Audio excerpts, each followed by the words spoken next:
My son was rushed to the hospital for emergency cardiac surgery at 3:40 in the morning. When I arrived at the hospital 5 hours later, the cardiac surgeon didn't congratulate me on my son's survival. He pulled me into a private room, locked the door, and said, "Someone is trying to harm your son.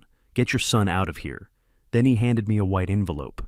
When I opened the envelope, my world collapsed. Hello everyone, thank you for joining me. Please like, subscribe, and comment where you're watching from. Important note, this is a fictional story, with dramatized elements created to deliver a powerful lesson about trusting your instincts. While characters and events aren't real, the message carries genuine significance. Now, let me tell you what happened when I opened that envelope. The phone shrieked at 3:40 a.m., ripping me from sleep with a violence that left my heart hammering. I already knew the way you know, when headlights sweep across your ceiling in the dead of night, that everything I'd carefully built over 70 years was about to shatter. I grabbed the receiver on the third ring. My hand was steady. 40 years as an aerospace engineer taught me that much when the system's failing panic kills faster than the malfunction. Mr. Prescott. A woman's voice, professional but strained. This is Banner Desert Medical Center in Phoenix. I'm calling about your son, Nolan. The floor went cold beneath my bare feet. Your son has been rushed into emergency cardiac surgery. She continued each word a hammer blow. His heart stopped twice in the ambulance. The surgical team is working on him now. I stood there in my bedroom, 70 years old, widower alone on a ranch in Truth or Consequences. New Mexico? And the universe tilted. That's impossible, I heard myself say. He ran a marathon 3 months ago. There must be some mistake. I'm sorry, sir. The doctors are doing everything they can. His wife is here. You should come as soon as possible. The line went dead. I stared at the receiver in my hand, my engineer's brain already running calculations. It didn't want to run. Nolan Prescott, 38 years old, my only son. 6 weeks ago, he'd passed his annual physical with flying colors. His doctor had joked about his resting heart rate 52 beats per minute, the cardiovascular system of an athlete half his age. 6 weeks. What changes in 6 weeks that makes a healthy man's heart stop twice? I moved through the dark house on autopilot, pulling on jeans and a flannel shirt, grabbing my truck keys and wallet. My sister Ramona was asleep in the guest room she'd driven down from Albuquerque for the weekend, but I didn't wake her. Not yet. Not until I knew something real. At 70, you learn to trust the silence between the heartbeats of a crisis. I scanned the hospital corridors for anomalies the same way I used to scan a cockpit for a failing circuit. In my world, a flickering light means a short. Here, the anomaly was Celeste's terrifying calm. The data provided by her performance didn't match the environment of a dying man's bedside. My gut, honed by decades of finding hairline fractures and reinforced steel, told me the entire structure of this family was about to collapse. I was in my truck by 350 tires, spitting gravel as I hit the main road. 330 miles. 5 hours if I pushed it, maybe 4.5 if I ignored every speed limit between here and Phoenix. The desert stretched black and infinite under a sky full of stars that suddenly seemed obscene in their indifference. My headlights carved a tunnel through the darkness as I merged onto I-25 North. The highway was empty, just me and the 18-wheelers hauling goods through the night. I set the cruise control at 85 and let my mind do what it does best: analyze. Nolan had sounded fine when we talked last Tuesday. Busy with work, he was a software architect, good money, stressful, but manageable. He'd mentioned being tired, said Celeste was making him take vitamins, some health kick she was on. He'd laughed about it.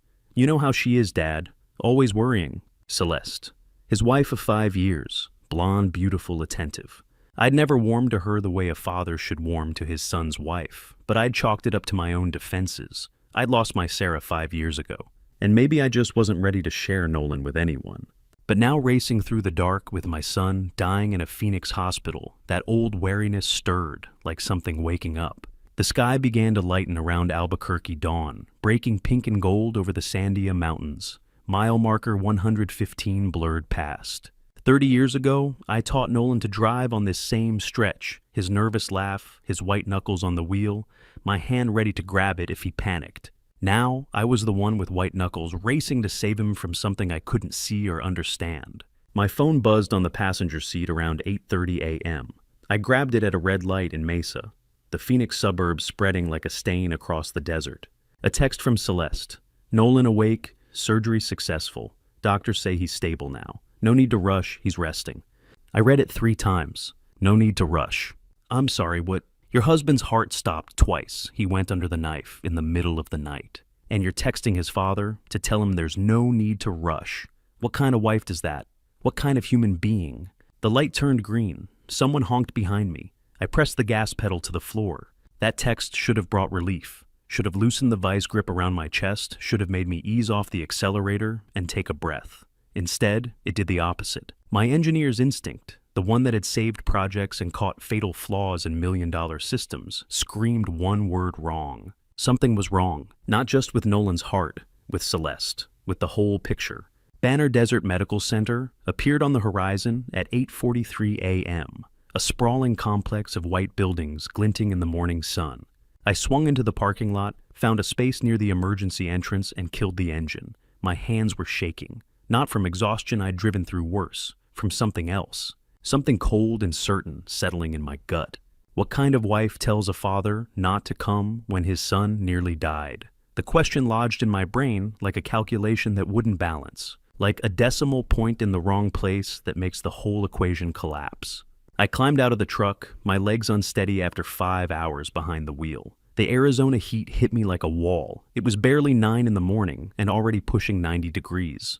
I locked the truck and started toward the emergency entrance, and with every step, that cold certainty grew heavier. I should have felt relief at Celeste's text. Instead, my hands had tightened on the steering wheel. I'd pressed harder on the gas, and something cold had settled in my gut.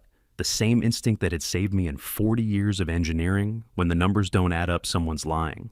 And if Celeste was lying about something as simple as whether I should come to the hospital, what else was she lying about? I pushed through the automatic doors into the frigid blast of hospital air conditioning, and I knew with the same bone-deep certainty that had guided me through 4 decades of complex systems that I was about to discover something terrible. The only question was whether I'd figure it out in time to save my son. The waiting room was everything hospitals are. Fluorescent lights bleaching color from skin, vending machine coffee smell mixing with antiseptic. That particular hush where hope and grief sit side by side on plastic chairs. And there she was. The memory of Celeste in the waiting room earlier flashed in my mind, but it felt different now.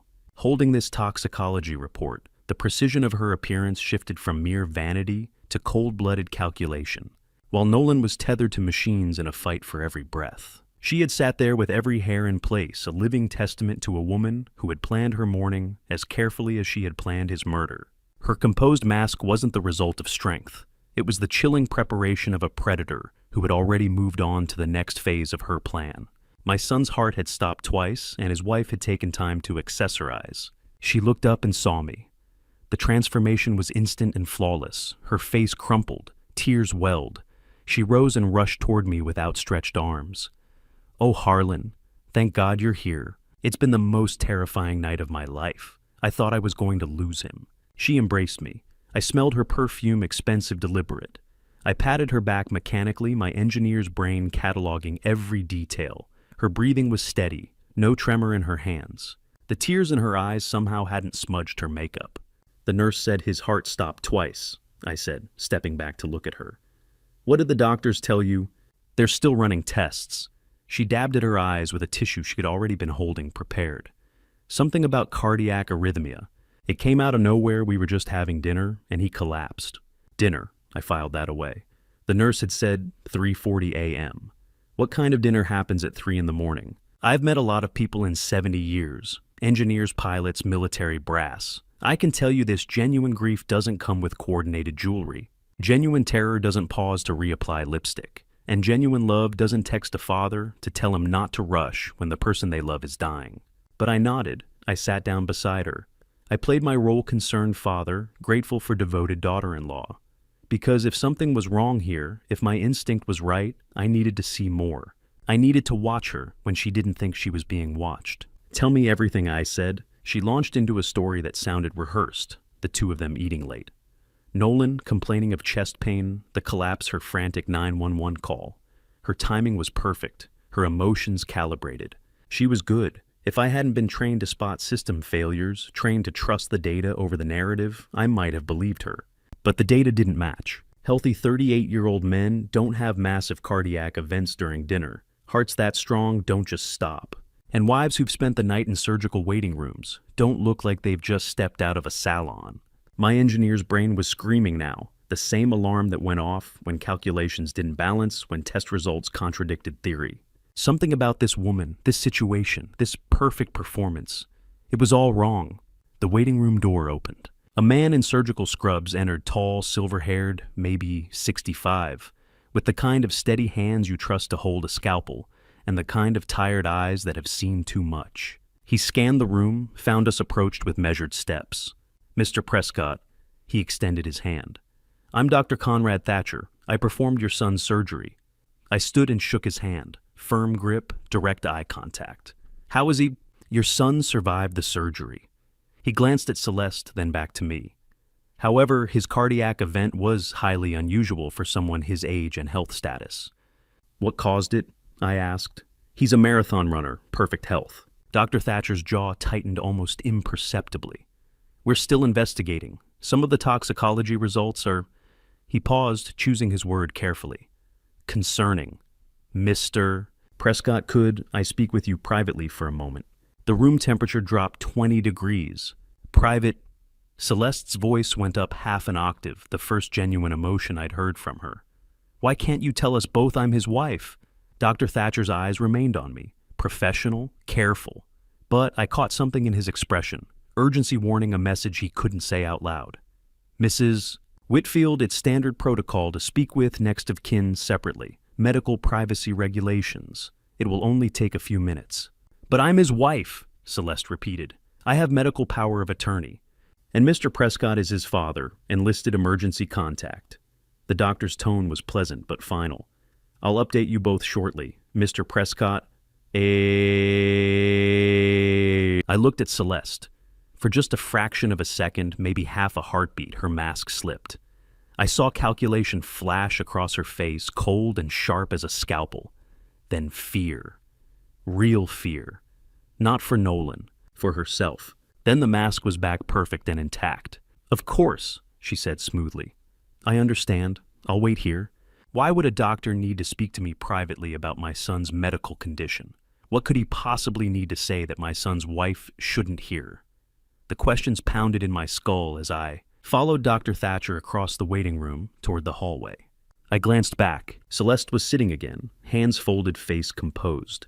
But her eyes were following us, tracking us with an intensity that had nothing to do with concern and everything to do with control. I'd seen that look before in tense negotiations and high-stakes meetings. The look of someone calculating their next move, wondering if their plan was about to unravel. The hallway stretched ahead, empty and echoing. Dr. Thatcher's hand touched my elbow, guiding me forward with barely concealed urgency. We passed a nurse's station, a supply closet, a door marked private consultation. He opened it, ushered me inside, closed it behind us. Then he turned to face me. The exhaustion in his eyes wasn't from surgery. It was from moral weight, the heaviness of knowing something terrible and having to say it out loud. "Mr. Prescott," he said quietly.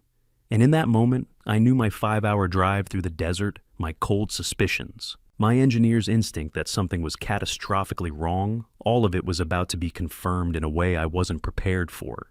His next words hit me like a physical blow. "I think someone is trying to kill your son." The lock clicked with a finality that made my stomach drop.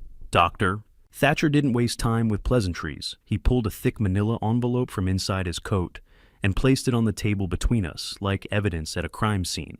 "Your son is being poisoned," he said, "and I can prove it." The words hit me, but didn't land, couldn't land. They were too big, too impossible. I stared at the envelope.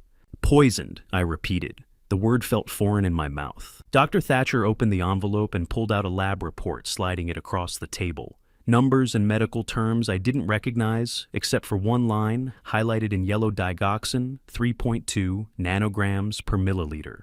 The toxicology screen showed digoxin levels of 3.2 nanograms per milliliter, he said, tapping the number.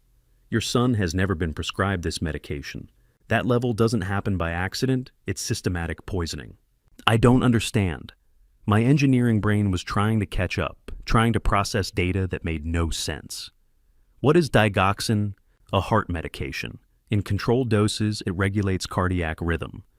In doses like this, he gestured at the report, It causes cardiac arrest in perfectly healthy people. It's nearly undetectable without specific testing. Most hospitals don't screen for it unless they're looking.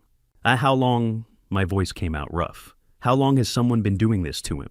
Dr. Thatcher's jaw tightened. Based on these levels, I'd estimate 6 to 8 weeks of regular doses. Whoever did this knew exactly what they were doing. The dosing pattern suggests medical knowledge or guidance from someone with medical knowledge.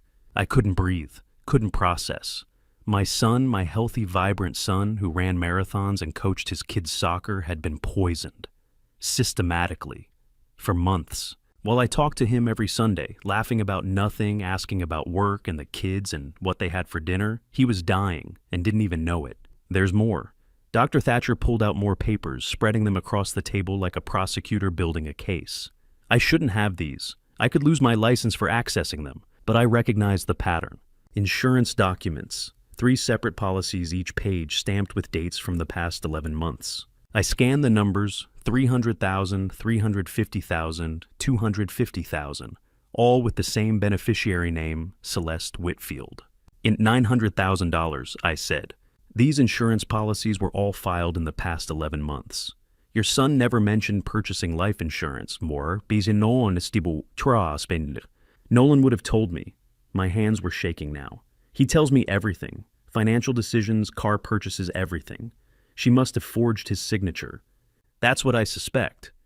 Dr. Thatcher pulled out another document, pharmacy records, prescription logs, highlighted names and dates. These show digoxin purchases over the past 3 months. The prescriptions were written under your son's name with forged medical credentials. The dispensing pharmacist is listed here, Marcus Miller, 45 years old, works at a Phoenix Walgreens. I stared at the name. Marcus Miller, a stranger, a man I'd never heard of who was helping murder my son for money. Mr. Prescott, I saw this exact scenario in 2018. Dr. Thatcher's voice dropped lower. A 32-year-old woman, Jennifer Morrison. Same digoxin poisoning, same cardiac presentation, same pharmacist name in the records. Her husband collected $1.2 million in life insurance. The case was closed as natural causes because nobody thought to test for digoxin. The room tilted. 2018, another victim. Same method, same pharmacist, same ending. Except that woman died. My son almost did. And there was a husband who collected over $1 million and walked away free. Why are you telling me this? I asked. Why not go to the police? Because the police move slowly and your daughter-in-law moves fast. He leaned forward, urgent. Mr. Prescott, I did go to the police in 2018. I filed a report, showed them the toxicology, explained the pattern. They investigated for 6 weeks and found insufficient evidence. The prosecutor said the case was circumstantial. That husband is still walking around free. And so what am I supposed to do with this? Protect your family. His eyes locked on mine. Your son will survive. I'll make sure of that. I'll keep him in ICU under 24-hour observation, and I'll document everything. But your grandchildren, Lyra and Beckett, they're in danger. The words hit me like ice water. Lyra, Beckett, 12 and 9 years old. I saw them at Christmas bright-eyed and laughing, Lyra showing me her straight-A report card, Beckett demonstrating his new skateboard tricks in the driveway. If she's willing to kill your son for insurance money, Dr. Thatcher continued, those children are witnesses and obstacles. They live in that house. They see things. And if she's working with this Marcus Miller, if they've done this before and gotten away with it, they have a system. They know how to clean up loose ends. What about Nolan? I can't leave him here with her. I'll keep him sedated and in isolation. Only authorized medical personnel allowed in his room. But those children are in her house right now, Mr. Prescott. You need to move fast. She's already calculating her next move. Here's what you need to understand about being a father. Every instinct in your body screams to protect your child. But when your grandchildren are in a killer's house and your son is fighting for his life in an ICU bed, you have to choose. You have to make the impossible calculation. And you have to live with it. I chose the ones who couldn't save themselves. What do I tell her? I asked. Celeste, when I leave here, what reason do I give for taking the kids?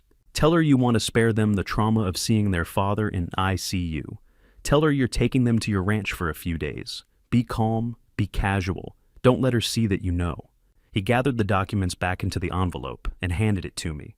Everything you need is in here. Evidence, timelines, insurance records. Once you have the children safe, call the police. Show them this. Make them listen. The envelope felt heavy in my hands. Heavier than it should, like it carried the weight of 2 deaths, one averted one that happened 5 years ago, because nobody believed this doctor. Dr. Thatcher was already at the door, hand on the lock. His face looked older than it had 15 minutes ago, carved with exhaustion and something that looked like guilt. "One more thing, Mr. Prescott," he said, voice heavy, with something like regret.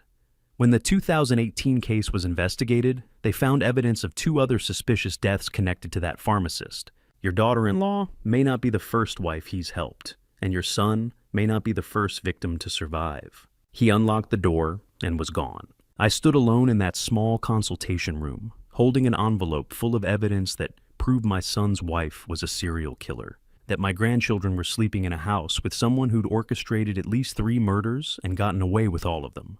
My phone buzzed. A text from Celeste. "Everything okay, doctor? Seems very serious." I looked at those words, the perfect concerned wife, and felt something cold and lethal crystallize in my chest. She was good. She was careful. She'd done this before and walked away clean. But she'd made one mistake. She'd let one of her victims survive long enough for someone to notice the pattern. I typed back, "All fine. Nolan stable, coming out now." Then I tucked the envelope under my jacket and went to save my grandchildren from a woman who'd murdered for money and would murder again to keep her secret safe. I made it to the 3rd stall before my hands started shaking so badly I nearly dropped the envelope, locked the door, sat on the closed toilet lid, and opened the file that would show me exactly how my daughter-in-law had been killing my son. The first document was the toxicology report dated June 15th, 2023 today, just hours ago. 3.2 nanograms. It was a lethal blueprint written in clinical ink. This wasn't just a heart medication anymore. It was the weapon she had used to dismantle my son from the inside out. My engineer's brain struggled to process the cruelty of the math, 60%, above the limit of life, pushed into the territory of a slow, calculated execution. She hadn't just broken his heart. She had chemically sabotaged it while smiling over his morning coffee. 6 emergency room visit records. 6 separate dates over the past 8 weeks, each one documenting symptoms, dizziness, nausea, irregular heartbeat, chest pain, fatigue. Each one dismissed by doctors as stress overwork anxiety. Each one signed off with recommendations for rest and follow-up with primary care physician. I remembered those weeks. I'd called Nolan every Sunday like clockwork. He'd sounded tired, said work was demanding mention, feeling run down. But when I asked if he was okay, he'd always said the same thing. "I'm fine, Dad. Celeste is taking good care of me." 6 ER visits. 6 times he told me he felt fine, just tired from work. 6 times she was there playing concerned wife, and the whole time she was poisoning him. You know what kills me? Not the poison, though. That's literal. It's the 6 ER visits. 6 times Nolan was crying for help, and nobody heard him. 6 times I could have saved him if I'd just paid attention. If I'd driven to Phoenix and looked him in the eye, instead of accepting his reassurances over the phone. But I didn't, and she knew I wouldn't. She'd been counting on it. I pulled out the next set of documents with hands that had stopped shaking and started feeling cold instead. Numb. Like my body was shutting down everything except the parts needed to process horror. 3 life insurance policies, each one bearing Nolan's signature, except they weren't his signatures. I'd seen my son's handwriting for 38 years. I'd saved his elementary school report cards, his college application essays, the thank you note he'd written when I bought him his first car. I knew the way he formed his capital N, the slight leftward slant of his lowercase letters. These signatures were forgeries, skilled ones, but forgeries nonetheless. Policy 1, $300,000, filed April 2023, beneficiary Celeste Whitfield. Policy 2, $350,000, filed January 2023, beneficiary Celeste Whitfield. Policy 3, $250,000, filed August 2022, beneficiary Celeste Whitfield. $900,000. That's what my son's life was worth to her. I've built million-dollar aircraft. I know the value of precision engineering, but I never knew someone could price a human being so cheap. There was more. Bank statements showing regular transfers from Nolan's account to an external account, $50,000 total over 6 months, $500 at a time. Small enough to avoid triggering alerts, The receiving account was listed under the name Marcus Miller. She'd been paying him, paying the pharmacist who provided the poison. This wasn't just murder, it was a business transaction, a contract killing disguised as marriage. The medical questionnaires attached to the insurance applications made my jaw clench. Question: does the insured have any current health conditions? Answer: no. Question: has the insured been hospitalized in the past year? Answer: no. Question: does the insured take any prescription medications? Answer: no. Every answer a lie. Every lie an act of premeditated murder. She planned this. Every signature forged, every medical lie, every dollar accounted for. This wasn't impulse. This was cold calculated murder for money. I turned to the next document and felt my breath catch. It was a chart handwritten compiled by Dr. Thatcher showing a timeline of deaths. 4 names, 4 dates, 4 causes of death. All cardiac arrest. All victims between ages 28 and 40. All previously healthy. All died between 2016 and 2022. Next to each name was a notation insurance payout. The numbers range from $800,000 to $1.4 million. And next to each payout amount was the same name, Marcus Miller, dispensing pharmacist. 4 people dead. My son was supposed to be number 5, and they've been doing this for at least 7 years, perfecting their method, getting away with murder. Paper-clipped to one of the death certificates was a photograph. A woman's face, young, smiling, alive. The caption read, Jennifer Morrison, 32, died June 2018. Below it was a newspaper obituary survived by loving husband David Morrison. I flipped the page. Another news clipping, this one from January 2019. Local businessman David Morrison announces engagement. The photo showed a man in his 30s standing next to a blonde woman. She was smiling at the camera, poised, beautiful. She looked exactly like Celeste. Not similar, not reminiscent, identical. Same bone structure, same smile, same calculating eyes. The nausea hit me then, physical, overwhelming, undeniable. I barely made it to the toilet before I was sick. When you see evidence that someone has been methodically killing your child for months, your body rebels against reality itself. I flushed, sat back, breathed. The flashbacks came unbidden. Thanksgiving 8 months ago. Nolan had looked pale, exhausted. I'd said something, Nolan, you look exhausted. You should see a doctor. And Celeste had laughed it off with that perfect smile. He's just working too hard. You know how dedicated he is. Then she'd changed the subject, asked me about my ranch, deflected every concern with practiced ease. I remembered her always insisting on making Nolan's morning coffee. Remembered her irritation when he mentioned grabbing lunch with coworkers. Remembered the way she'd slowly isolated him from friends, from extended family, from everyone who might notice he was dying. Every manipulation, every control tactic, she was ensuring maximum poisoning opportunity while preventing anyone from noticing. And I'd watched it happen. Chalked it up to her being possessive, overprotective. Never imagined I was watching a serial killer eliminate witnesses and ensure her victim had nowhere to turn. I should have known. I should have seen it. I should have trusted my gut when I first met her 5 years ago and thought something felt wrong beneath that perfect surface. But hindsight is a cruel teacher. I stuffed the documents back into the envelope, all except one I hadn't noticed before, stuck to the bottom of the stack. A printout, multiple pages formatted like a conversation. Text messages between 2 phone numbers, time-stamped over the past 3 months. I scanned the first few lines. My blood ran cold. Number 1, timeline on track. He's showing symptoms. Number 2, good. Increased dosage. Let's aim for end of month. Number 1, insurance cleared. 900,000 confirmed. Number 2, perfect. Once he's gone, we split 50-50 like always. The last message was time-stamped 7:42 a.m. today, 4 hours ago.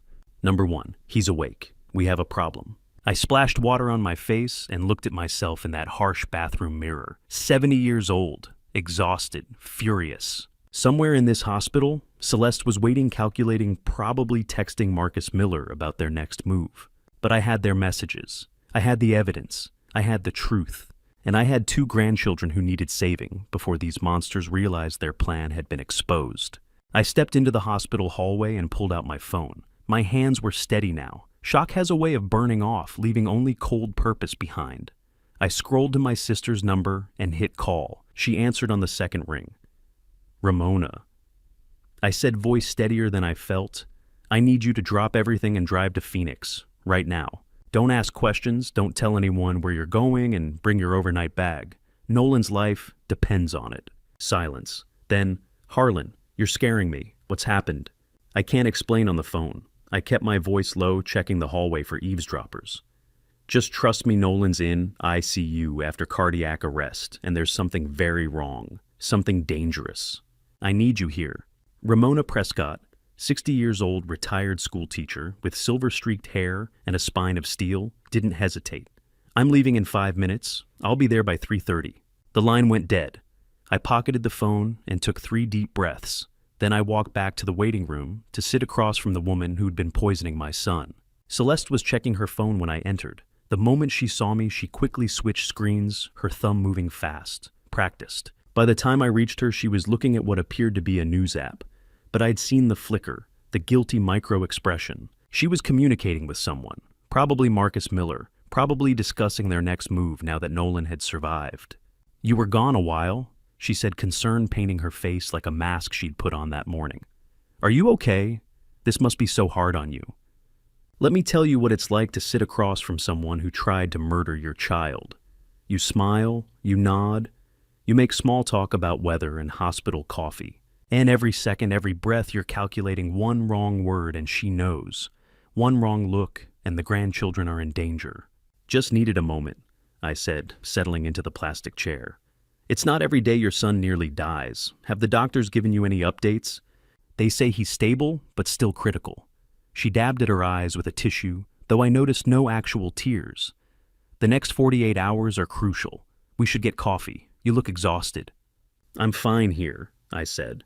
Don't want to miss the doctors if they come. She nodded, disappointed. Testing me, I realized.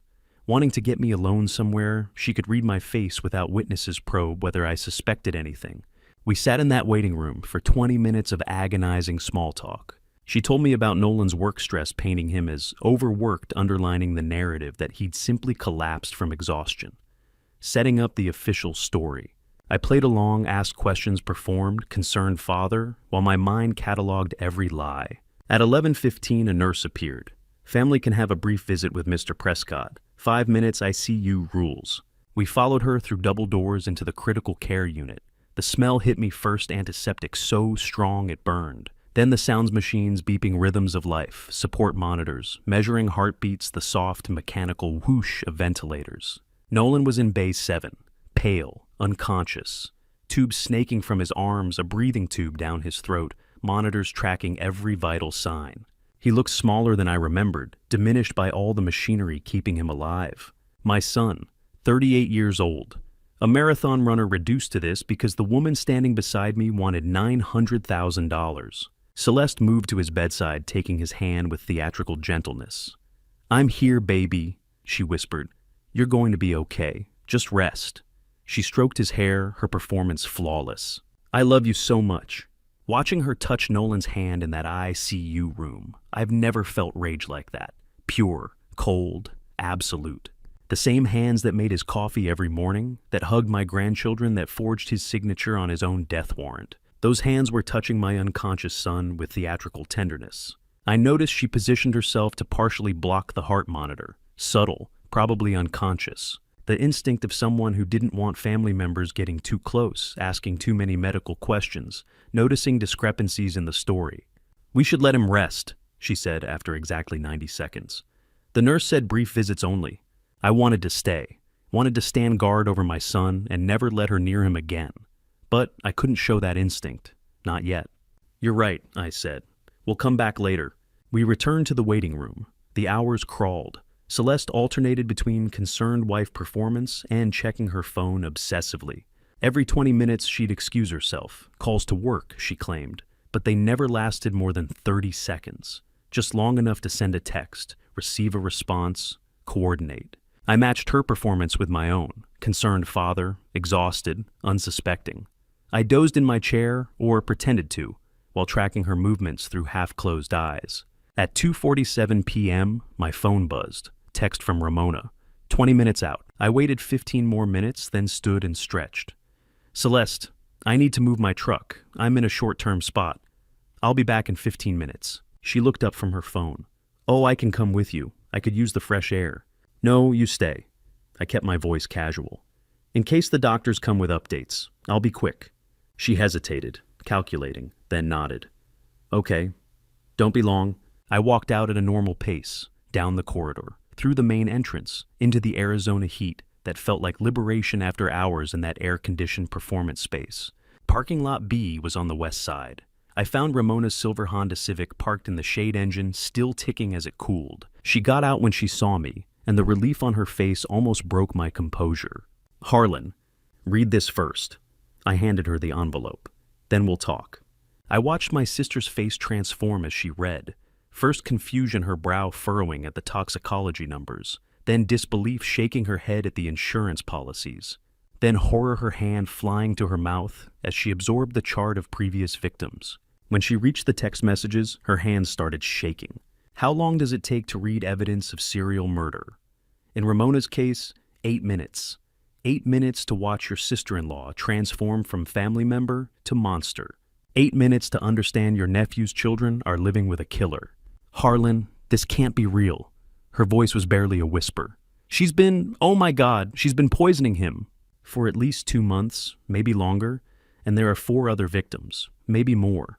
She flipped back through the pages, stopping at the 2018 case, at the photo of the woman who looked exactly like Celeste. "This can't be the same person. Can it?" "I don't know. But whether it's Celeste or someone who works with her and Marcus Miller, they've done this before. Successfully. Multiple times." Ramona turned to the final page, the text message printout. Her eyes scanned down, then stopped. She went pale. "The grandchildren, Harlan, where are Lyra and Beckett right now?" "At the house, their house, with Celeste's belongings and probably some way for Marcus Miller to access them." She looked up from the last page, her face ashen. "Harlan, this text is from this morning, 10:47 a.m. Celeste to Marcus kids, home alone until 5. Window closing." She checked her watch. "It's 3:30. We have 90 minutes. We both started running toward her car. We had 50 minutes to plan a rescue that wouldn't get the children killed." Ramona gripped the steering wheel, engine still running, both of us thinking the same thing. If we walked into that house and Marcus Miller was already there, we were all dead. "Simple story," I said, forcing my voice steady. "I tell Celeste I want to check on the kids, bring them to see their father. You wait outside as backup. If I'm not out in 10 minutes with Lyra and Beckett, you call 911. What if Marcus is already in the house?" Ramona's knuckles were white on the wheel. "Then I improvise. But we can't wait for police. They'd want statements, warrants, hours we don't have. Those kids need to be out of that house before 5 o'clock. She nodded.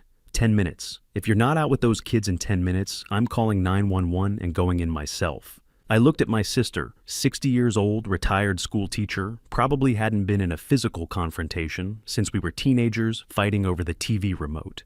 But her jaw was set with the same stubborn determination that had gotten her through 30 years of managing rowdy middle schoolers. "Old deal," I said. I walked back through that hospital, through the automatic doors past the reception desk, into the waiting room, where Celeste sat scrolling through her phone. She looked up when I entered, and I delivered my rehearsed line. "Celeste, I'm thinking I should check on Lyra and Beckett. They must be scared not knowing what's happening with their father. Maybe I could bring them here. Let them see Nolan's okay." Her face transformed from distant concentration to warm concern in the space of a heartbeat. She stood, reached into her purse, and pulled out a key ring. "Oh, Dad," she said, using that title for the first time in 5 years of marriage to my son. "That's so thoughtful of you." She pressed the keys into my hand, warm from her pocket. "They're probably worried sick. Tell them Daddy's gonna be fine. The address is programmed in your phone from Christmas, right? Here's what they don't tell you about rescue missions. You don't have time to think. No careful plans, no backup, no certainty. Just a ticking clock, a sister in a Honda, and the knowledge that 2 children are sitting in a house where their stepmother keeps poison in the kitchen. I remember I managed. I'll have them back here within the hour. Take your time." She smiled, perfect, warm, maternal. "Drive safe, and Harlan. Thank you for being here, for being such an amazing grandfather. Nolan's lucky to have you." The woman who poisoned my son was calling me an amazing grandfather and handing me keys to her house. The performance was flawless. The calculation beneath it was terrifying. I walked out before my face could betray what I knew. Ramona had the car idling at the curb. I climbed in and we peeled out of the parking lot. She just handed them over, Ramona said, watching me grip the keys. Too easy. I know. Either she's supremely confident or it's a trap. Maybe both. We merged onto the Loop 101, heading north into Scottsdale. The Phoenix afternoon heat made the pavement shimmer like water. 4:15, 4:20. Every red light felt like torture. Every car that slowed us down might be the difference between rescue and disaster. Ramona drove with the focused intensity of someone who understood we weren't just picking up grandchildren. We were extracting witnesses from an active crime scene. The neighborhoods got progressively more affluent gated communities, luxury cars and driveways, lawns that required desert-defying irrigation, houses worth millions, lives that looked perfect from the outside, just like Celeste and Nolan's. Clock's ticking, Ramona said. We're at 4:23, 37 minutes until 5. I checked the GPS, 2 miles, 5 minutes in traffic. The house was on a quiet cul-de-sac called Saguaro Vista Court. Spanish colonial architecture, terracotta roof, tiles a fountain in the front yard with flowering plants surrounding it. Children's bikes leaned against the porch railing, one pink with streamers, one blue with a basket. A welcome mat that said "Home Sweet Home" in cheerful script. The silence in the car was heavy, broken only by the mechanical hum of the GPS.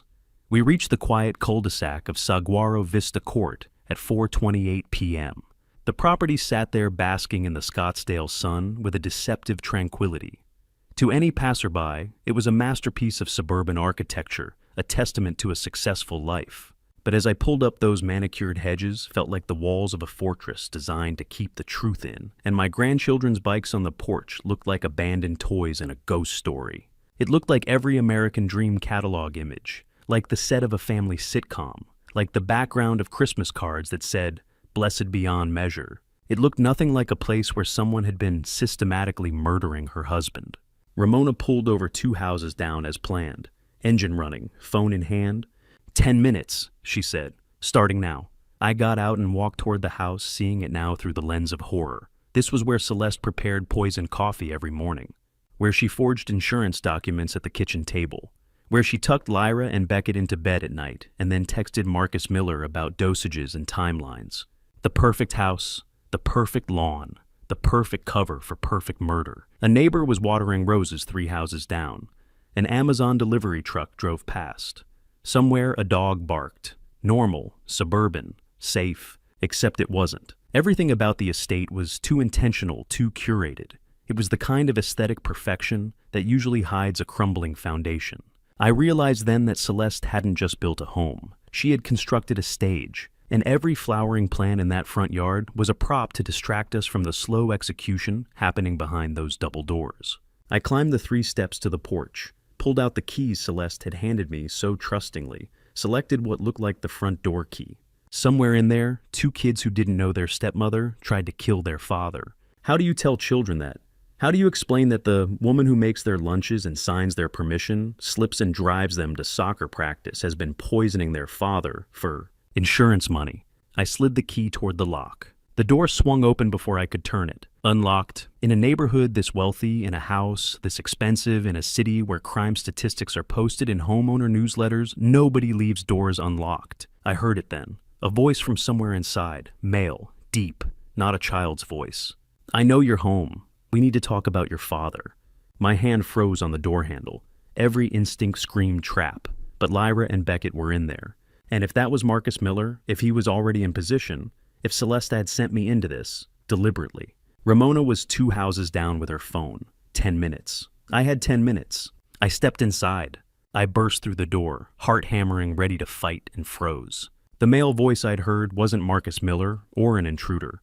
It was coming from the TV where Beckett Prescott, my 9-year-old grandson, sat cross-legged on the carpet playing a video game, completely oblivious to the fact that his grandfather had just prepared to kill someone to save him. "A die villain," the game character shouted. "We need to talk about your father." Beckett mashed buttons on his controller, orange Cheetos dust on his fingers, his face scrunched in concentration. On the couch, Lyra Prescott, 12 years old, with dark hair and eyes too observant for her age, looked up from her phone and saw me standing in the doorway like I'd just run a marathon. "Grandpa," Beckett jumped up, his controller flying. "What are you doing here? Did you come to play with us?" The relief nearly buckled my knees. No Marcus Miller, no immediate threat. Just two kids having a normal Wednesday afternoon eating snacks and playing games. Safe. For now. Is Dad okay? Lyra's voice was quieter than her brother's measured. Mom said he had to have surgery. I forced my breathing to steady my hands to stop shaking. Your dad is doing better. The surgery went well. I thought maybe you two could come visit him at the hospital. Would you like that? Yes. Beckett was already running toward the stairs. I'll get my tablet. Can we bring Dad his favorite candy? Mom says he can't have sugar, but maybe just once. The words hit me like a fist, Mom says. The woman who'd been poisoning their father was managing his diet, controlling what he ate, dictating what was healthy for him. Now that's sweet of you, buddy, I managed. Go grab whatever you want to bring him. Beckett thundered up the stairs, all energy and innocence. But Lyra didn't move. She stayed on the couch watching me with an intensity that made my skin prickle, like she could see through the performance to the truth underneath.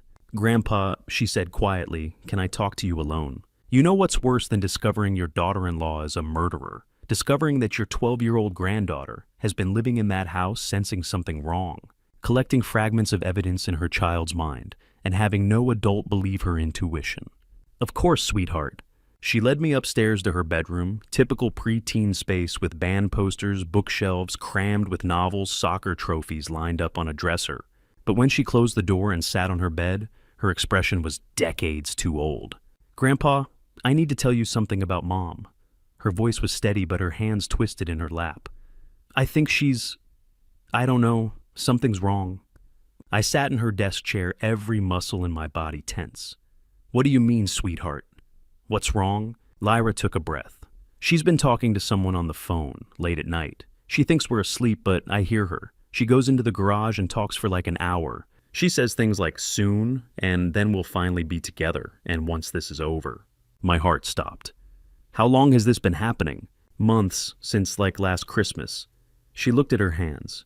Who's she talking to, Grandpa? It's not Dad. Dad's always asleep when she makes these calls.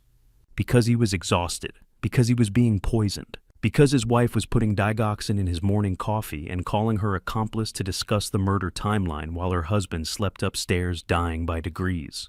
What else have you noticed? I kept my voice gentle, but every word she said was building a case. A child witness. Evidence I could use. Lyra's eyes met mine. Sometimes Mom makes Dad's coffee and then throws it away and makes a new one. She says it's too bitter. But Grandpa, she does it when she doesn't think anyone's watching.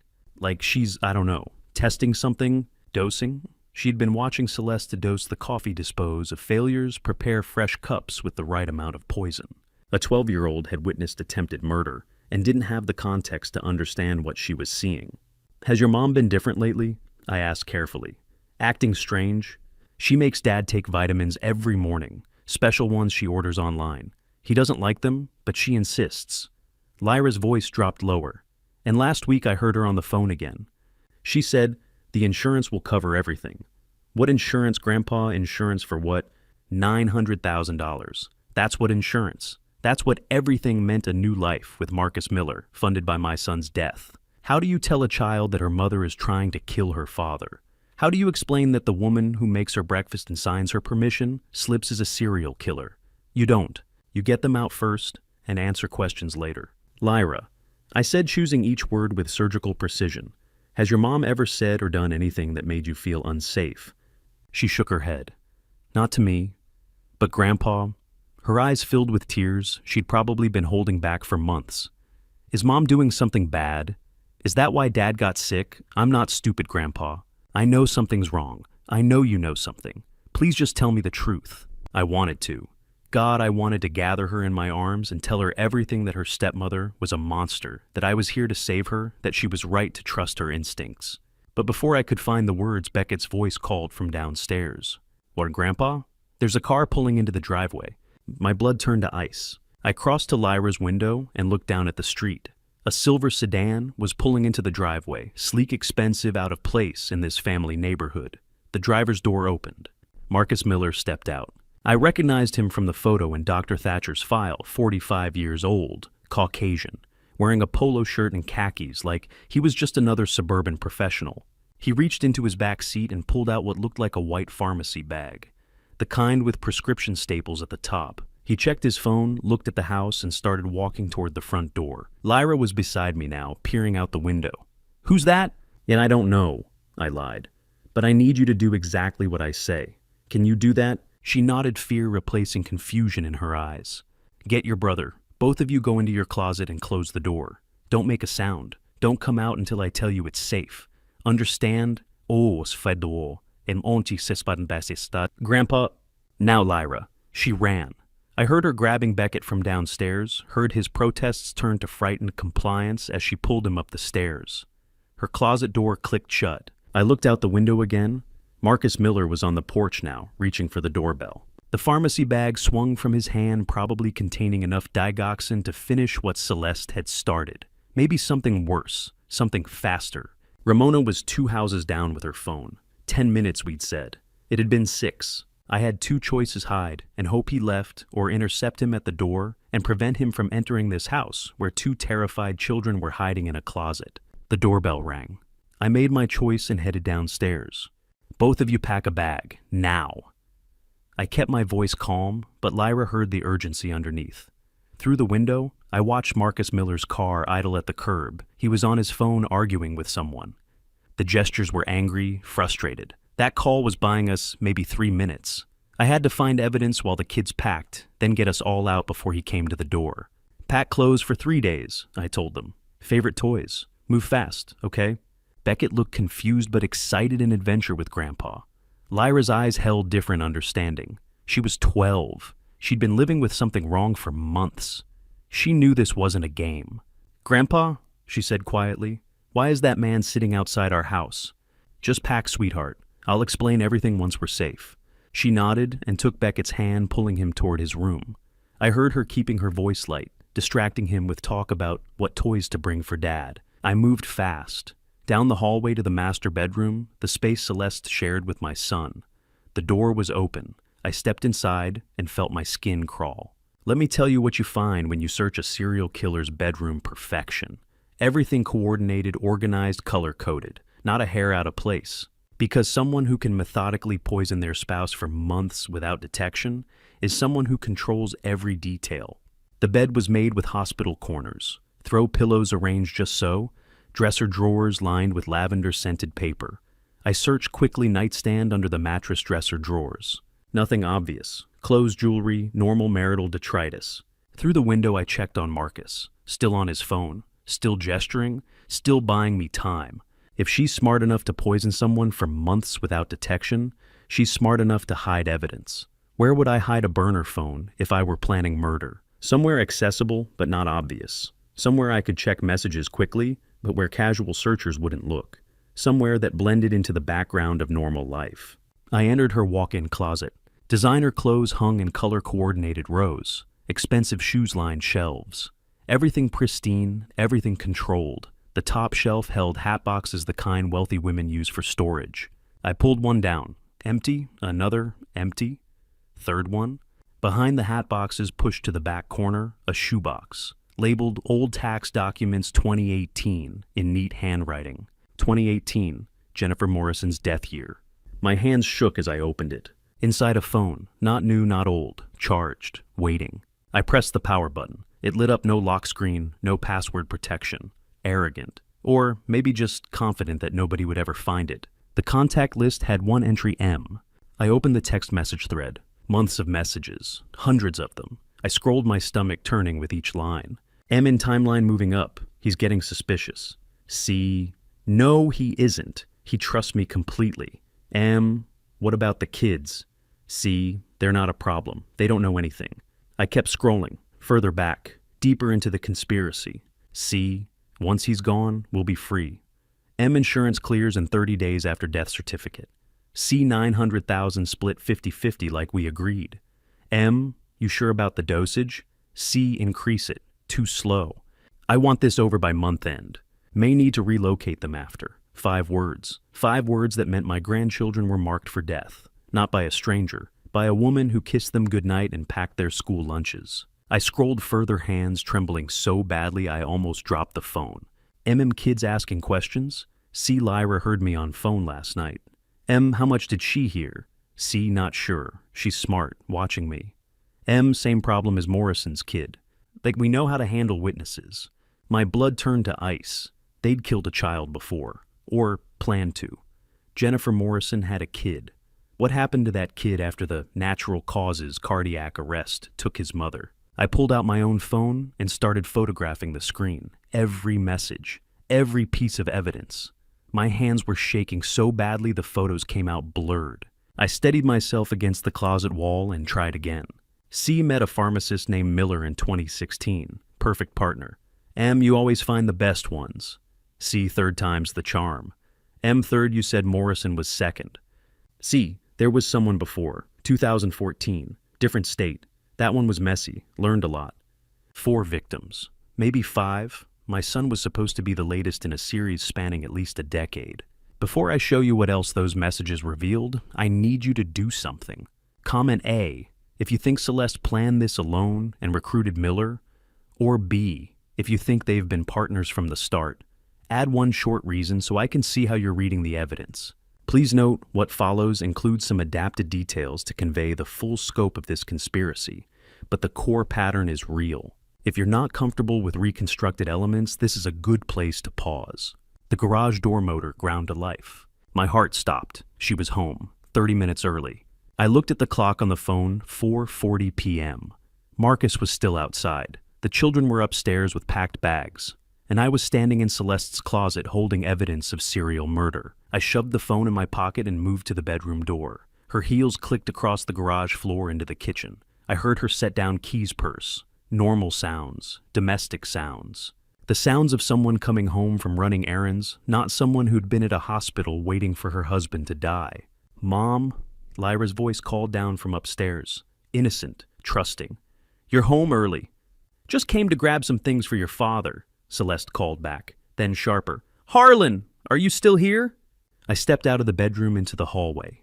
Yes, I'm here. The kids and I were just... She appeared at the bottom of the stairs, looking up at me. Her eyes scanned the hallway, the bedroom door behind me, my face. What are you doing in my bedroom? What do you say when a murderer asks why you're in her bedroom? When she's standing between you and 2 children who just packed bags to escape her? When her accomplice is parked outside, and evidence of serial killing is burning in your pocket? I was just using the restroom, I said. The kids' bathroom was occupied. Her eyes narrowed. She started climbing the stairs toward me, each step measured and deliberate. When she reached the top, she was close enough that I could smell her perfume, the same expensive scent that lingered in the closet where I had found her secrets. She looked past me into the bedroom. Her gaze swept across the space, checking, assessing, looking for signs of disturbance. Then her eyes came back to me. The master bathroom is through the bedroom, she said. You would have had to walk all the way through to reach it, past my dresser, past my closet. Her voice was pleasant, her smile was pleasant, but her eyes were calculating. She looked at me, really looked, at my face, my posture, my hands in my pockets. The way I was standing slightly off balance, weight on one leg, the bulge in my right pocket where her phone sat. The mask slipped for just a second. I saw calculation replace confusion, understanding replace suspicion. She knew. Harlan, she said softly, what do you have in your pocket? I smiled, forced every muscle in my face to smile like a man with nothing to hide.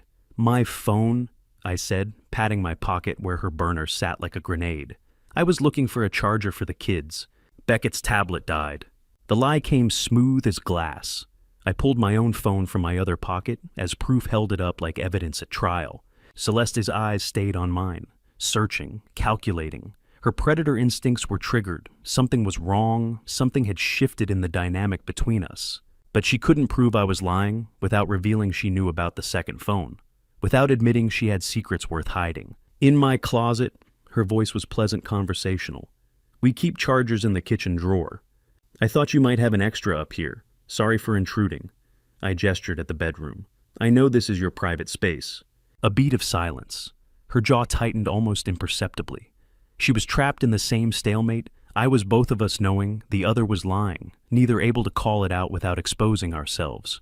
You want to know what lying to a murderer feels like. Your pulse pounds so hard you're certain she can see it in your neck. Every word feels like walking on glass. One wrong syllable and everything shatters: your grandchildren, your son, your own life. But you keep smiling, keep performing, Keep pretending you're just a concerned father who came to check on family. Mom, Beckett's voice broke the tension. He appeared in the bedroom doorway, backpack on both shoulders, tablet in hand.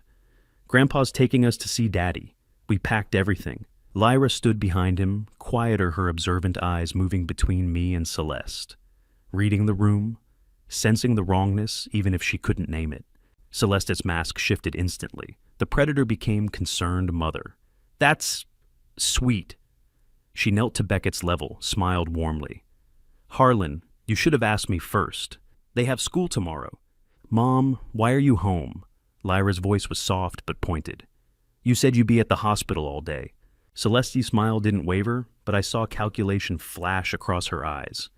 I just came to grab some things for your father, and it's a good thing I did. I can say goodbye to you both before you go. We moved downstairs. Every step felt choreographed, each of us playing roles in a deadly performance. The children bounced with excitement. Celeste maintained concerned mother composure. I projected grandfather doing a favor normalcy. In the living room, she turned to face me fully.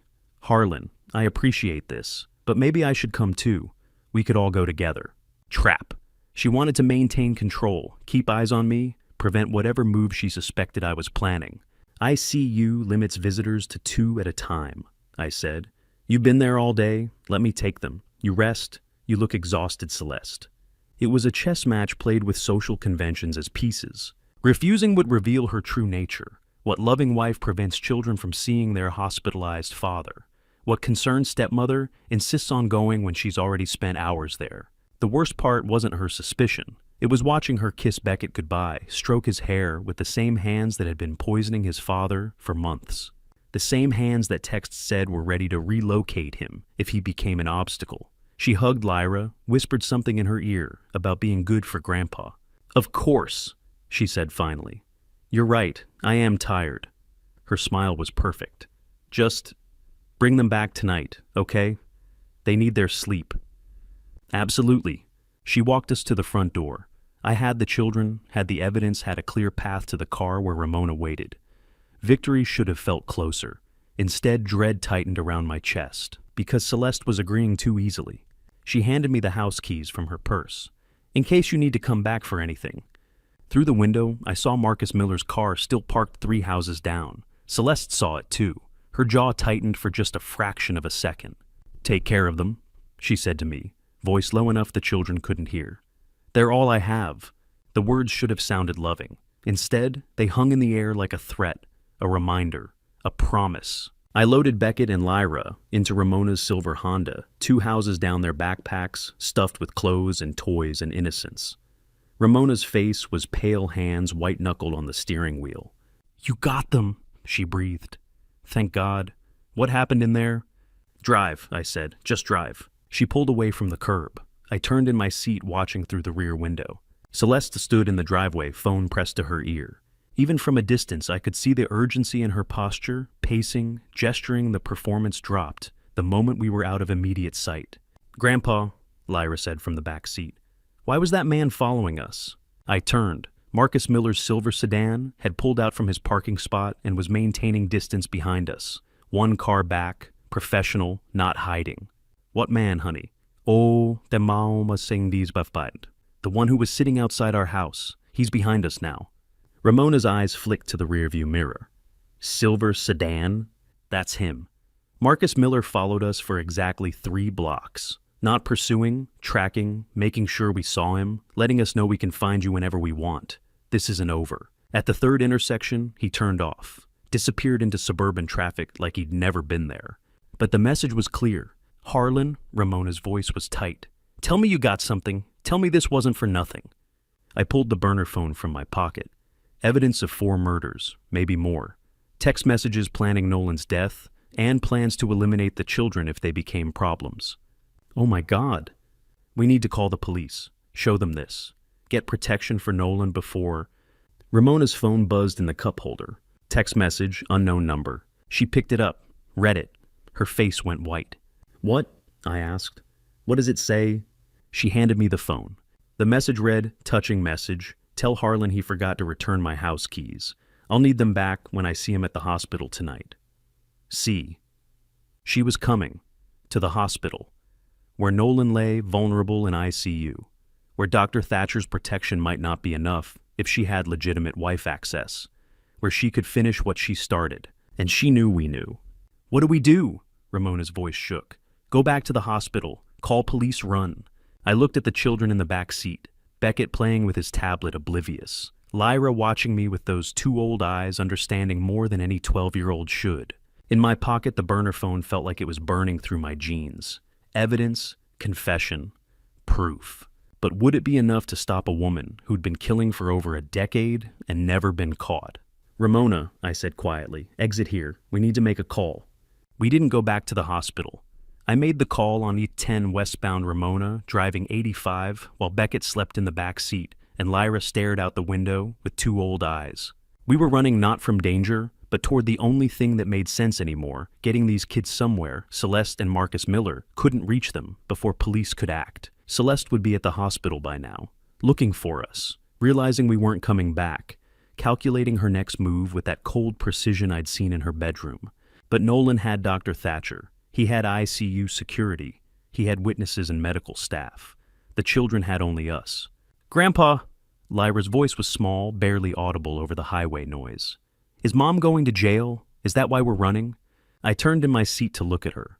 12 years old. Should have been worried about school and friends and whether she'd make the soccer team. Instead, she was asking if her stepmother was a criminal. "Yes, sweetheart. Your mom hurt your dad. Very badly. We need to get you somewhere safe while police help him." I knew. Tears started streaming down her face. I knew something was wrong. Nobody believed me. I told my teacher that Mom was acting weird, and she said all parents go through stress. I told Dad that the vitamins made him feel worse, and he said Mom was just trying to help. Nobody believed me. Watching Lyra cry in that back seat, not because she was scared, but because finally an adult believed what she'd known for months, broke something in me. Children shouldn't have to be detectives in their own homes. They shouldn't have to gather evidence of their parents' crimes. They shouldn't have to live with the knowledge that their intuition was screaming danger and every adult around them was too blind to see it. "I believe you," I said. "And you were right. You were right about everything." Wickenburg appeared through the desert, heat shimmer, 60 miles later. Small town off the main highway, the kind of place people pass through on their way to somewhere else. Perfect. The Route 66 motel sat on the edge of town, 1950s era roadside relic with faded turquoise paint and a flickering neon sign that read, "Vacancy." Dusty parking lot. No cameras visible. Cash only, I'd bet. Ramona pulled in. "Stay here," she said to me. "Let me handle this." She came back 5 minutes later with 2 keys. Rooms 12 and 14, adjoining. The manager didn't ask questions. The rooms smelled like decades of cigarette smoke masked by industrial cleaner. 2 double beds, each thin floral bedspreads, TV bolted to the dresser. But the doors had deadbolts and chain locks. The windows faced the parking lot where we could see anyone approaching. Good enough. "Lock this door," I told the children, as Ramona settled them into room 12. "Don't open it for anyone except Aunt Ramona or me. Understand?"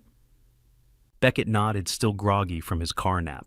Lyra's eyes were red but focused. She understood the stakes. I stepped outside into the evening heat. The sun was setting over the desert, painting the sky orange and purple. Beautiful, peaceful, completely at odds with the storm about to break. I pulled out my phone and dialed 911. 911, what's your emergency? Ambulbeats. My name is Harlan Prescott. I need to report an attempted murder in progress. My son Nolan Prescott is a patient at Banner Desert Medical Center in Phoenix, and his wife has been poisoning him with digoxin for insurance money. Silence. Then, "Sir, can you repeat that?" "This is speak it is rats, it chinoaspin." I repeated it, added details. The dispatcher's tone shifted from routine to urgent. She transferred me to Phoenix Police Department. They transferred me to homicide. "Detective Mireille Garrison," a woman's voice said, sharp, seasoned. "Mr. Prescott, you're claiming your daughter-in-law has been poisoning your son with digoxin for insurance money. I have her burner phone with text messages to her accomplice Marcus Miller. I have Dr. Conrad Thatcher's evidence file with toxicology reports showing digoxin levels of 3.2 nanograms per milliliter. I have forged insurance policies totaling $900,000. And, detective, there are at least 4 previous victims. Maybe more." Another beat of silence. When she spoke again, her voice was different, focused, intense. What did you say the accomplice's name was? Marcus Miller. He's a pharmacist who's been providing the poison and... Where are you right now? Route 66 Motel in Wickenburg. I have my grandchildren with me. They're witnesses. They were in danger. Stay exactly where you are. I'm coming to you. Don't contact anyone, don't move, and don't let those children out of your sight. Do you understand me, Mr. Prescott? Yes. I'll be there in 90 minutes. The line went dead. I sat on the motel steps, adrenaline finally starting to drain, leaving exhaustion in its wake. 70 years old. I'd driven 6 hours, extracted 2 children from a killer's house, fled across county lines, and was now waiting for homicide detectives, while my son lay in a hospital bed, recovering from his wife's attempt to murder him. My phone rang. Unknown number. I almost didn't answer. Then I thought evidence. Record everything. Hello, Mr. Prescott. A male voice. Calm, clinical, cold. My name is Marcus Miller. I believe you took something that doesn't belong to you. A phone. I think we should meet to discuss returning it. Marcus Miller knew what Lyra was wearing, which meant he'd been watching the house, watching my grandchildren. For how long? Days, weeks. How many times had he stood in that driveway planning which child to eliminate first? You're calling to threaten my grandchildren. I've already called the police. I'm calling to negotiate, adult to adult, man to man. His voice never changed pitch. Professional, practiced. Lovely girl Lyra, 12 years old, wearing a blue soccer jersey today. So observant. Sharp mind. It would be unfortunate if anything happened to such an observant child. Every muscle in my body went rigid. If you come near my grandchildren, meet me tomorrow, noon, Scottsdale Desert Park. Bring the phone. We'll resolve this misunderstanding. There's no misunderstanding. You and Celeste have been killing people for insurance money. I have the evidence. The police have the evidence. You're done. Tomorrow, Mr. Prescott, noon. Or we'll have to involve Lyra in the conversation. Your choice. The line went dead. I sat there, phone in my shaking hand, rage and terror warring in my chest. He'd threatened a 12-year-old girl by name, described what she was wearing, made it clear he could find her whenever he wanted. Headlights swept across the parking lot 40 minutes later, an unmarked sedan. 2 people got out. The woman was about 50, gray-streaked hair, pulled back sharp eyes that missed nothing. The man was younger, maybe 30, efficient movements, hand near his holster. Both showed badges. Mr. Prescott, I'm Detective Murray Garrison Phoenix, PD Homicide. This is Officer Sawyer Blanchard. I handed her Celeste's burner phone and Dr. Thatcher's envelope. She read in silence, scrolled through the text messages, examined the toxicology reports. Her expression never changed, but her grip on the phone tightened. I worked the Jennifer Morrison case in 2018, she said finally. Healthy 32-year-old, sudden cardiac arrest, digoxin toxicity. Her husband collected $1.2 million in life insurance. The pharmacy records showed this same name, Marcus Miller, but we couldn't prove it wasn't coincidence. Couldn't prove connection. Couldn't prove anything. You know that moment when you realize justice isn't just about punishment, it's about validation. When a homicide detective tells you she's been chasing the same killers for 6 years and you just gave her the key to solving multiple murders. That's when you know you did the right thing. He just called me, I said. Marcus Miller threatened my granddaughter by name. Detective Garrison's eyes hardened. That's good. Threatening a child in a recorded investigation. Mr. Prescott, you just handed me enough to arrest them both tonight. She closed the evidence envelope and looked at me with something like respect. We're moving on both suspects tonight, but Mr. Prescott, there's something you should know. When we investigated Morrison in 2018, we found evidence of 2 other deaths before her. With your son, that makes 5 victims. But Marcus Miller's pharmacy records go back 12 years. 5 wasn't the final count. It was just the beginning. Detective Garrison's call came 36 hours later, just when I'd started to fear they'd slipped away. I was watching Beckett color at the motel table, crayons spread across cheap laminate, when my phone buzzed. Mr. Prescott, she said, voice tight with controlled excitement. We've got him, and it's worse than we thought. Marcus Miller isn't just an accomplice, he's the architect. I stepped outside so the children wouldn't hear. The afternoon desert heat hit me like a wall. What do you mean, architect? Miller's pharmacy records show he's been ordering suspicious quantities of digoxin for 12 years. But that's not all. We executed search warrants on his apartment and pharmacy office. Mr. Prescott, we found online profiles where he targeted recent widows and divorcees, dating sites, support groups for grieving women. He wasn't just helping Celeste kill your son. He's been recruiting accomplices and teaching them to murder for over a decade. My legs went weak. I sat on the motel steps, phone pressed to my ear. He recruited her. Celeste was, his student, more like his protege. The text messages show him coaching her through every step, when to increase dosage, how to fake concern, how to forge signatures. He even sent her videos of himself demonstrating the performance of a concerned spouse. He calls himself her teacher. This isn't a crime of passion or opportunity. This is a murder school. 7 men, 7 families, 7 widows who thought they'd lost husbands to natural causes. 7 sets of children who grew up believing their fathers had weak hearts. All lies, all murder, all for money. I asked, how many victims? We've confirmed 7 deaths directly linked to Miller's pharmacy records. All healthy men between 32 and 55. All had substantial life insurance policies. All died of what was labeled sudden cardiac arrest. The wives collected payouts ranging from $800,000 to $1.4 million, and then they disappeared or remarried within a year. $7 million. They've been killing people for $7 million. At least, and Mr. Prescott, Jennifer Morrison's husband in 2018, the one who collected the insurance that was Marcus Miller using a false identity. He didn't just provide the poison. He posed as the grieving widower, collected the payout, and moved on. We're checking if he did that in other cases too. I couldn't breathe. The scope of it was overwhelming. Not just serial murder, serial identity theft, serial insurance fraud. A complete criminal enterprise built on killing people and stealing their lives. Your son would have been number 8, Garrison said quietly. Confirm number 8, but we think there are more we haven't found yet. Here's what terrifies me about serial killers: they evolve.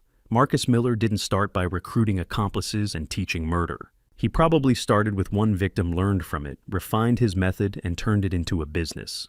Evil doesn't start evil, it practices. When, I asked, when did you arrest them? Yesterday morning, June 18th, coordinated operation. Miller was taken into custody at Desert Sunrise Pharmacy while filling a prescription. In his coat pocket, we found another burner phone. 2 other women on that phone, Mr. Prescott. 2 more marks he was grooming. We may have stopped 3 murders in progress. Relief flooded through me, but it was cold relief, bitter, because for every life saved, 7 were already gone. And Celeste, Garrison's voice hardened, arrested at Banner Desert Medical Center. Security footage shows her accessing a supply closet, taking a syringe, and approaching your son's ICU room. Doctor, Thatcher had flagged her as restricted visitor, but she used her wife credentials to get past the front desk. We got there 30 seconds before she reached his IV line. 30 seconds? My son came 30 seconds from being murdered in a hospital bed. She was going to finish it, I said, with a hospital full of witnesses and security cameras, which tells you how desperate she was, or how confident. When we arrested her, she was crying, saying she just wanted to see her husband, that she didn't understand why Dr. Thatcher had restricted her access. The performance, always the performance. She's lawyered up immediately, Garrison continued. And Mr. Prescott, I need to prepare you for this. Her defense team is already building a narrative that she was Miller's victim. A manipulated, abused woman under psychological control of a master predator. Battered woman syndrome. Coercion. But the texts, she was enthusiastic. She talked about the kids as obstacles. I know. I've read every message. She was a willing, eager participant who discussed murdering children to cover her tracks. But she's performing devastated victim beautifully in interrogation. Crying, claiming she loved Nolan, saying Miller threatened her children if she didn't comply. Her lawyers are calling the texts evidence of her fear, not her guilt. How does someone stand in an interrogation room, caught red-handed with a syringe trying to finish murdering her husband, and convince people she's the victim by being a better actress than anyone gives her credit for, by understanding that juries want to believe women can't be monsters?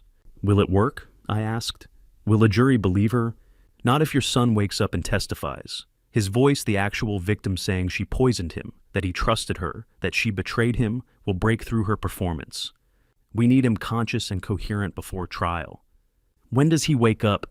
Dr. Thatcher says the digoxin is clearing his system. Could be days, could be a week. But he's stable now, improving. The fact that he survived this long means his heart is strong enough to recover. I let that sink in. Nolan was going to live, was going to wake up, was going to have to face the reality that his wife of 5 years had been systematically murdering him. Detective, when can I see him? Now. Both suspects are in custody. The threat is neutralized. You can bring the children back to Phoenix. But Mr. Prescott... She paused. I heard papers rustling in the background. There's one more thing. We found a journal in Miller's apartment. It's partially coded, written in medical shorthand mixed with what looks like coded medical shorthand. We've brought in translators and cryptographers. We've only decrypted about 30% so far, but... Another pause. The journal goes back 20 years. It has 19 entries. 19 names, dates, insurance amounts. The world tilted. We think your son was supposed to be victim number 20. 19 families, 19 murders, 7 confirmed, 12 more suspected. And somewhere in a Phoenix jail cell, Marcus Miller was sitting with his lawyer, knowing most of those 12 could never be proven. Mr. Prescott, are you there? I'm here. We're expanding the investigation across multiple states, reopening cold cases, interviewing families. This is going to get bigger before it's over. But I wanted you to know what you did getting that evidence protecting those children. You didn't just save your son. You broke open the biggest serial murder conspiracy I've seen in 20 years with Phoenix PD. I should have felt victorious, should have felt proud. Instead, I just felt tired. Thank you, Detective. When can we come back to Phoenix? Anytime. I'll have Officer Blanchard meet you at the hospital. Extra security until Miller and Celeste are formally arraigned. The line went dead. I sat on those motel steps, phone in my hand, staring at the desert highway stretching to the horizon. Inside, Beckett was coloring. Lyra was reading. Ramona was probably making coffee. Normal things, safe things. But 19 families would never be normal again. 19 sets of children had lost fathers to a killer who smiled and filled prescriptions and called himself a teacher. And I had to figure out how to tell my grandchildren that justice had been served. Even though the woman who tried to kill their father was performing victims so convincingly that she might escape the punishment she deserved. The nurse said Nolan was awake and could take calls.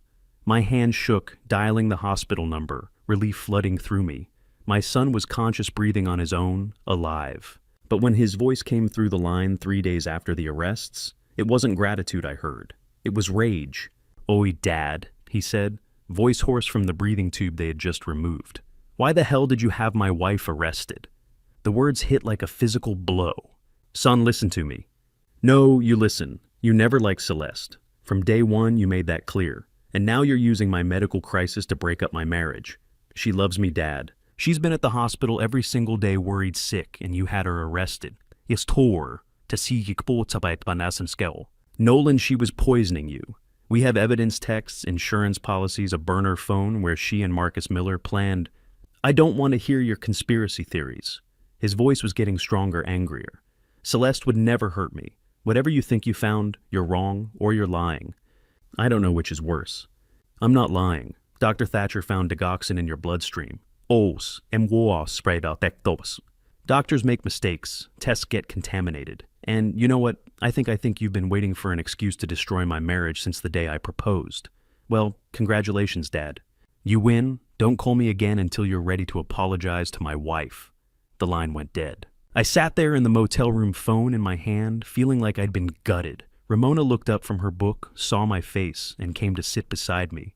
"He doesn't believe me," I said. "He thinks I made it up. Let me tell you about male victim shame. It's not about stupidity or weakness. It's about a lifetime of messages saying men can't be manipulated by women, can't be vulnerable, can't be victims. When that worldview collides with reality, denial is the only shield that keeps a man's identity intact. He's a shamed Harlan."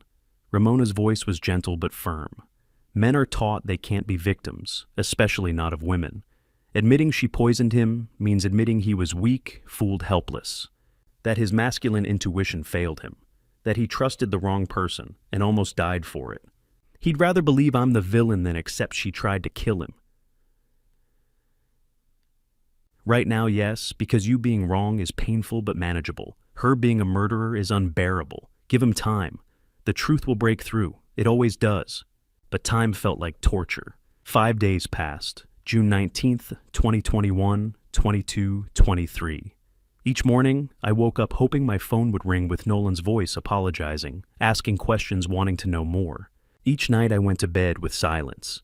I called Detective Garrison daily for updates. The case was solid. The district attorney was confident. Both suspects remained in custody. But my son remained in denial. Lyra asked every day if she could call her father. Every day I told her, no, he wasn't ready, he needed time. On June 23rd, she stopped asking and started demanding. Grandpa, I need to talk to Dad. He needs to hear from me. Sweetheart, he's not ready. He doesn't believe what happened. He'll believe me. Her 12-year-old face was set with determination that looked decades older. I lived there. I saw things. I heard things. Mom doesn't know how much I know. But Dad will listen to me. Please, Grandpa. Those 5 days felt like years. Every day I didn't hear from my son was another day he was trapped in denial, rewriting history to make himself the hero instead of the victim. And all I could do was wait and trust that truth is stronger than ego. I handed Lyra my phone. She went into the bathroom and closed the door. I heard her voice quiet at first, then urgent, then something that sounded like crying. 30 minutes passed. When she emerged, her eyes were red, but her expression was calm. What did you tell him? I asked. Everything I saw, everything I heard, everything Mom did that made me scared. She handed back my phone. Dad needs to think, but he heard me. That night, I barely slept. Neither did Ramona. We sat up playing cards with Beckett, distracting him from questions about when we could go home, when he could see his dad, why everything felt wrong. At 2:47 a.m. on June 24th, my phone rang. Dad! Nolan's voice was broken raw, nothing like the angry man who'd hung up on me 6 days ago. Dad, I'm so sorry. I sat up fully awake instantly. Son, you saved my life, and I accused you of lying. I called you a liar. I defended her. He was crying now, really crying. Lyra told me everything, things I didn't know, things I should have seen. And Detective Garrison brought me the evidence this afternoon. I spent 8 hours reading those text messages, every single one. You don't need to apologize. You were the victim. The shame isn't yours to carry. She was killing me. His voice cracked. For months, every morning she made my coffee and smiled and kissed me goodbye. And every morning she was putting poison in my cup. I told myself I was just stressed, just tired, just working too hard. She convinced me it was all in my head. And I believed her dad. I believed her over my own body. What does it take to break through denial? In Nolan's case, it wasn't evidence or police reports or his father's word. It was his 12-year-old daughter telling him she'd been scared for months. Children have a way of cutting through lies, even the lies we tell ourselves. What kind of fool does that make me? He asked. The kind who loved someone and trusted them? That's not foolish, Nolan. That's human. She's the monster, not you. We talked for an hour. He asked questions I'd been waiting to answer. He cried. I cried. He apologized again, and I told him to stop apologizing. Finally, as dawn was breaking over the desert, he said, Dad, I need to see it all, with my own eyes. The burner phone, the texts, the insurance policies, Dr. Thatcher's medical records. I can't testify against her until I've processed the full scope of what she did. I need to see what she wrote, what she planned, all of it. I'll bring everything. The detective has copies, but I kept the originals. You should see them. Tomorrow, can you come tomorrow? I need to look her betrayal in the eye before I can move forward. We'll be there, me, Ramona, and the kids. They've been asking about you. His breath caught. The kids! Dad, are they okay? Lyra sounded so grown up on the phone. Too grown up. She was talking about things no 12-year-old should understand. They're safe. They're with me. And they're stronger than you know. Tell them I love them. Tell them their dad was stupid, but he's learning. You weren't stupid. You were trusting. There's a difference.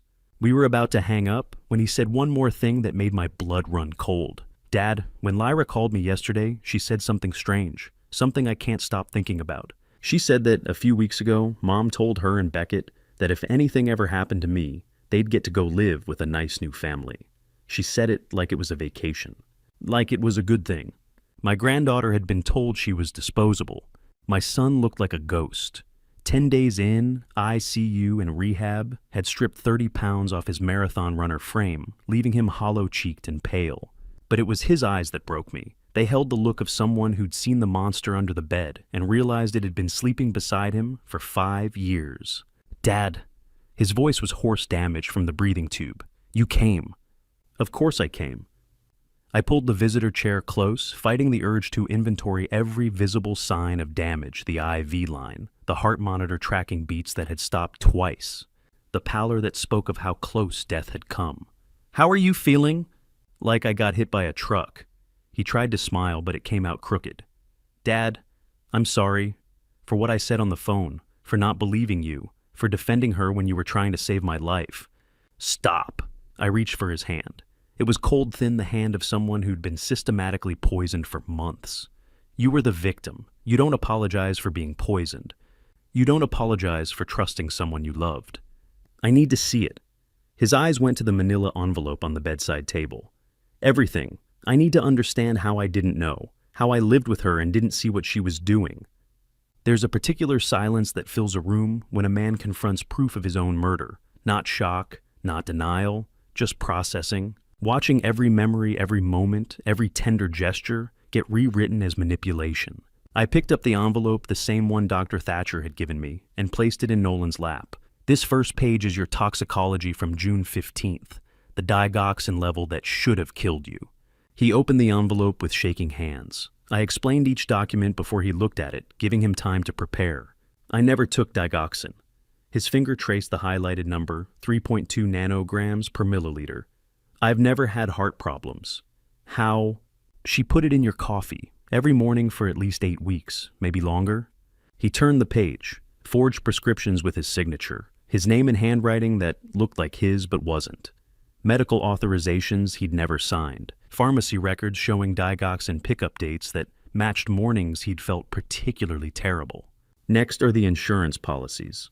3 policies, 300,000, 350,000, 250,000, all filed within 11 months, all listing Celeste Whitfield as sole beneficiary, all with forged signatures. "I never bought life insurance beyond my work policy," he said. "She told me that covered us, that we didn't need more because we were young and healthy. She forged your signature on all 3. You would never have known unless you died, and she filed claims." He kept reading 6 ER visit records dates. I remembered him mentioning casually over phone calls. February 15th, March 3rd, March 28th, April 14th, May 2nd, May 23rd, each one documenting symptoms, chest pain, irregular heartbeat, dizziness, nausea. "You told me about these," I said. "I asked if you were okay. You said Celeste was taking good care of you." His hands tightened on the papers. Then he reached the text messages. Printouts of conversations between Celeste and Marcus Miller, dated back to November last year. I watched his face as he read, watched recognition, then comprehension, then devastation cycle through his expression. He read one aloud, voice breaking, "Once he's gone, we'll be free. We can be together, just a few more weeks." He looked at me. "She wrote that. About me dying. She was counting down the days. You know what's worse than being poisoned? Reading the texts where your wife discusses you in past tense, where she plans your funeral while you're still breathing, where she casually mentions your children as logistical problems to be solved. That's not just murder, that's erasure." Nolan didn't speak for 15 minutes, just kept turning pages, reading, absorbing. I watched him discover each piece of his attempted murder, the timeline Marcus Miller provided for optimal dosage escalation, the discussion of which visits to encourage and which to discourage, the backup plan if he got suspicious. Then he reached the final pages, the messages about Lyra and Beckett. What about the kids?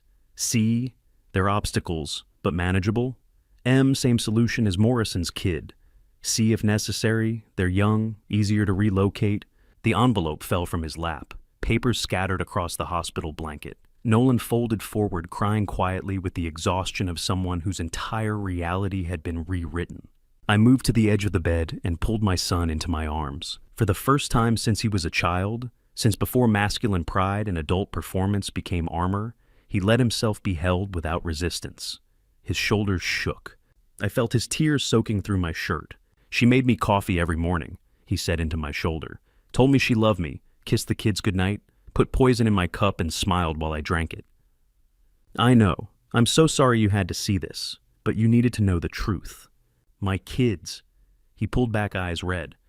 Dad, she was going to kill my kids, Lyra and Beckett. She told them they'd get a new family, like they were disposable. They're safe. They're with Ramona at the hotel. They're safe, and they know you love them.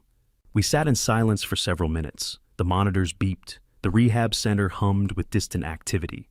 My son processed the unprocessable. When he finally spoke again, his voice had changed. Grief had crystallized into something harder, clearer. I'll testify.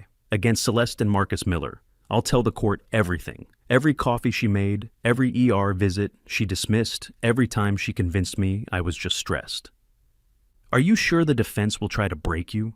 They'll make it about shame, about being fooled? Oh, im sesbind, awaxt. Let them try.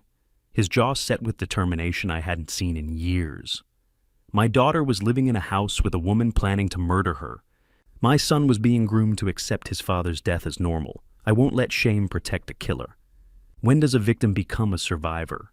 When does shame transform into strength? For Nolan, it was the moment he chose to testify. Not for himself, for Lyra and Beckett. Because the strongest thing a man can do is stand in front of his children and say, this happened to me and I'm not ashamed. I started gathering the scattered evidence pages. Nolan stopped me. Dad, wait, there's something else. Something I remembered last night but didn't want to say on the phone. I looked up. His face had gone pale again. 2 months ago, Celeste took out life insurance policies on Lyra and Beckett. She said it was standard parental planning, $500,000 each. I signed the papers because she said it was responsible. But now, his voice trailed off. The monster wasn't done hunting. By mid-July, Nolan had gained back 15 pounds and could walk without assistance, but he couldn't go home. Not to the Scottsdale house where Celeste had poisoned his coffee every morning. That house wasn't home anymore. It was a crime scene painted in suburban colors. He sat in my ranch living room on July 5th, divorce papers spread across the coffee table, looking at the life he needed to dismantle. Medical leave from his engineering job. No permanent address. 2 children who'd witnessed their stepmother's arrest. 38 years old and starting over from nothing. I can't go back there, Dad. His voice was steadier than it had been weeks ago, but the trauma ran deeper than physical recovery. Every time I close my eyes, I see that kitchen. Her making coffee. Smiling at me while she put poison in my cup. Then don't go back. Stay here. The kids need family, not geography. Here's what they don't tell you about rebuilding after trauma. You can't bring anything from the old life. Not furniture, not toys, not memories. Everything is contaminated by association. You start with empty rooms and try to fill them with something that doesn't remind you of the person who tried to kill you. 3 days later, I showed Nolan the for sale sign on the townhouse down the road. 3 bedrooms, small yard, quarter-mile from my ranch. Truth or consequences wasn't Phoenix. No tech jobs, no marathon running clubs, no life he'd built. But it was safe, unknown. A place where nobody knew his story. It feels like running, he said, staring at the property. Like I'm letting her win by leaving. It's called survival. There's a difference. Lyra appeared in the doorway behind us, quiet as always, listening to conversations adults thought were private. Dad, she said, 12 years old with eyes that had seen too much. I don't want to go back to that house. Ever. Please. That decided it. By July 20, paperwork was complete. The townhouse cost $185,000, paid in cash from Nolan's insurance settlement, ironically from a legitimate work policy he'd actually signed. The same money Celeste had planned to collect from his death instead financed his new life. Ramona helped with the move. New furniture from discount stores, new beds that had never been in the Scottsdale house, new kitchen table where no one had ever been poisoned. Beckett got his own room for the first time 9 years old, and finally space that was just his. Lyra chose the bedroom with the window facing east where she could see sunrise over the desert. It should have felt like victory. Instead, grief hung over everything. Grandpa, why can't we bring our toys from the old house? Beckett asked, carrying a box of brand new action figures Ramona had bought. We'll get you better ones, buddy. This is a fresh start. Later, Nolan pulled me aside. Everything from that house feels poisoned. Even the kids' stuffed animals. Is that crazy? No, it's survival instinct. Trust it. The nightmares started on July 26th. Lyra woke screaming about locked doors and trapped rooms. Beckett had recurring dreams where his mother's face morphed into something monstrous. Nolan, still physically weak and emotionally gutted, couldn't comfort them while fighting his own demons. He called me at 2 a.m. that first night, voice breaking. "Dad, I can't do this. Lyra won't stop crying and Beckett won't let me leave his room. I don't know how to help them." "You're not supposed to do it alone. I'm coming over." I found all three of them in Beckett's room. Nolan sitting on the floor between twin beds, one child on each side, all three exhausted and terrified. Lyra looked at me with red eyes. "Grandpa, what if Mom comes back? What if she gets out of jail and finds us?" "She won't. She's in custody. She can't hurt you. But if anything ever threatens you again, I'll be here. Your dad will be here. Aunt Ramona will be here. You're never alone." The next morning, I showed up at 6 a.m. with hiking boots. "Both of you, get dressed. We're going for a walk." I took them into the desert that surrounded Truth or Consequences, vast open space where you could see threats coming from miles away, where the landscape was harsh but honest, where survival was visible in every plant that grew from rocks. Watching Lyra sleep through the night for the first time in weeks, no screaming, no nightmares, just peaceful breathing. I understood that healing isn't a destination, it's a series of small victories. One night of sleep, one smile, one morning without fear. That's how you rebuild a life. I taught them to identify plants. "See that cactus? That's a prickly pear. Looks dangerous, right? But it makes the sweetest fruit. Sometimes the hardest things produce the best results." Lyra stopped walking. "Are you talking about us, Grandpa? Are we the cactus? You're the fruit, sweetheart, sweet and strong and surviving." We went every morning, watched sunrise paint the mountains gold, tracked rabbit prints in sand, found fossils embedded in rock from when this desert was ocean floor. Slowly, painfully slowly, they started healing. Lyra slept through the night by July 28th. Beckett laughed at breakfast on July 30th. Nolan stopped calling me at 2 a.m. because he could handle the nightmares himself. It wasn't perfect, it wasn't complete, but it was progress. On July 31st, as we finished a sunset hike, Lyra turned to me with two old eyes that had seen her stepmother arrested. "Grandpa, Detective Garrison called Dad. She said the trial starts in September. Dad has to testify." She paused, kicking at desert sand with the hiking boots I'd bought her. "Does that mean we have to see her? Do Beckett and I have to go to court?" Ons the mais. The healing had barely begun, and already the past was pulling them back. Detective Garrison called on August 10th with 3 words that changed everything. "We found batches." The forensic lab had matched digoxin lot numbers across 7 deaths spanning 12 years, all filled by Marcus Miller at different Phoenix Walgreens locations. All sourced from the same manufacturer during narrow time windows. The children were still asleep in the back bedrooms of our Truth or Consequences home. Through the kitchen window, the desert stretched empty and clean under morning light. I pressed the phone tighter to my ear and listened as Garrison walked me through what the lab techs had discovered: batch MC47822, MC51903, MC58744. Numbers that became death sentences when Miller diverted them into fraudulent prescriptions. "We pulled every prescription Miller ever filled," Garrison continued. "Cross-referenced with death certificates in Maricopa County. 7 confirmed matches. Digoxin levels between 2.8 and 4. 1 nanogram per milliliter. All ruled natural causes at the time. All with life insurance policies filed within 18 months of death." I asked how many total victims. 7 families destroyed, 7 lives stolen, 7 sets of children left without fathers. "The pharmacy records suggest 19, she said quietly. Miller kept a backup system, code names, dosage schedules, something he called tester protocols. "We're contacting families now." 19. I set my coffee down because my hands had started shaking. 19 men poisoned slowly, systematically, while their wives played the role of devoted caregiver. 2 weeks later, Garrison arrived with a laptop and a subpoena. The defense had demanded full discovery, and the prosecution needed video depositions from key witnesses before trial. David Morrison, 41 systems analyst from Tempe, widower of Jennifer Morrison. Victim number 3 had agreed to testify via a secure video feed. His wife died in 2018.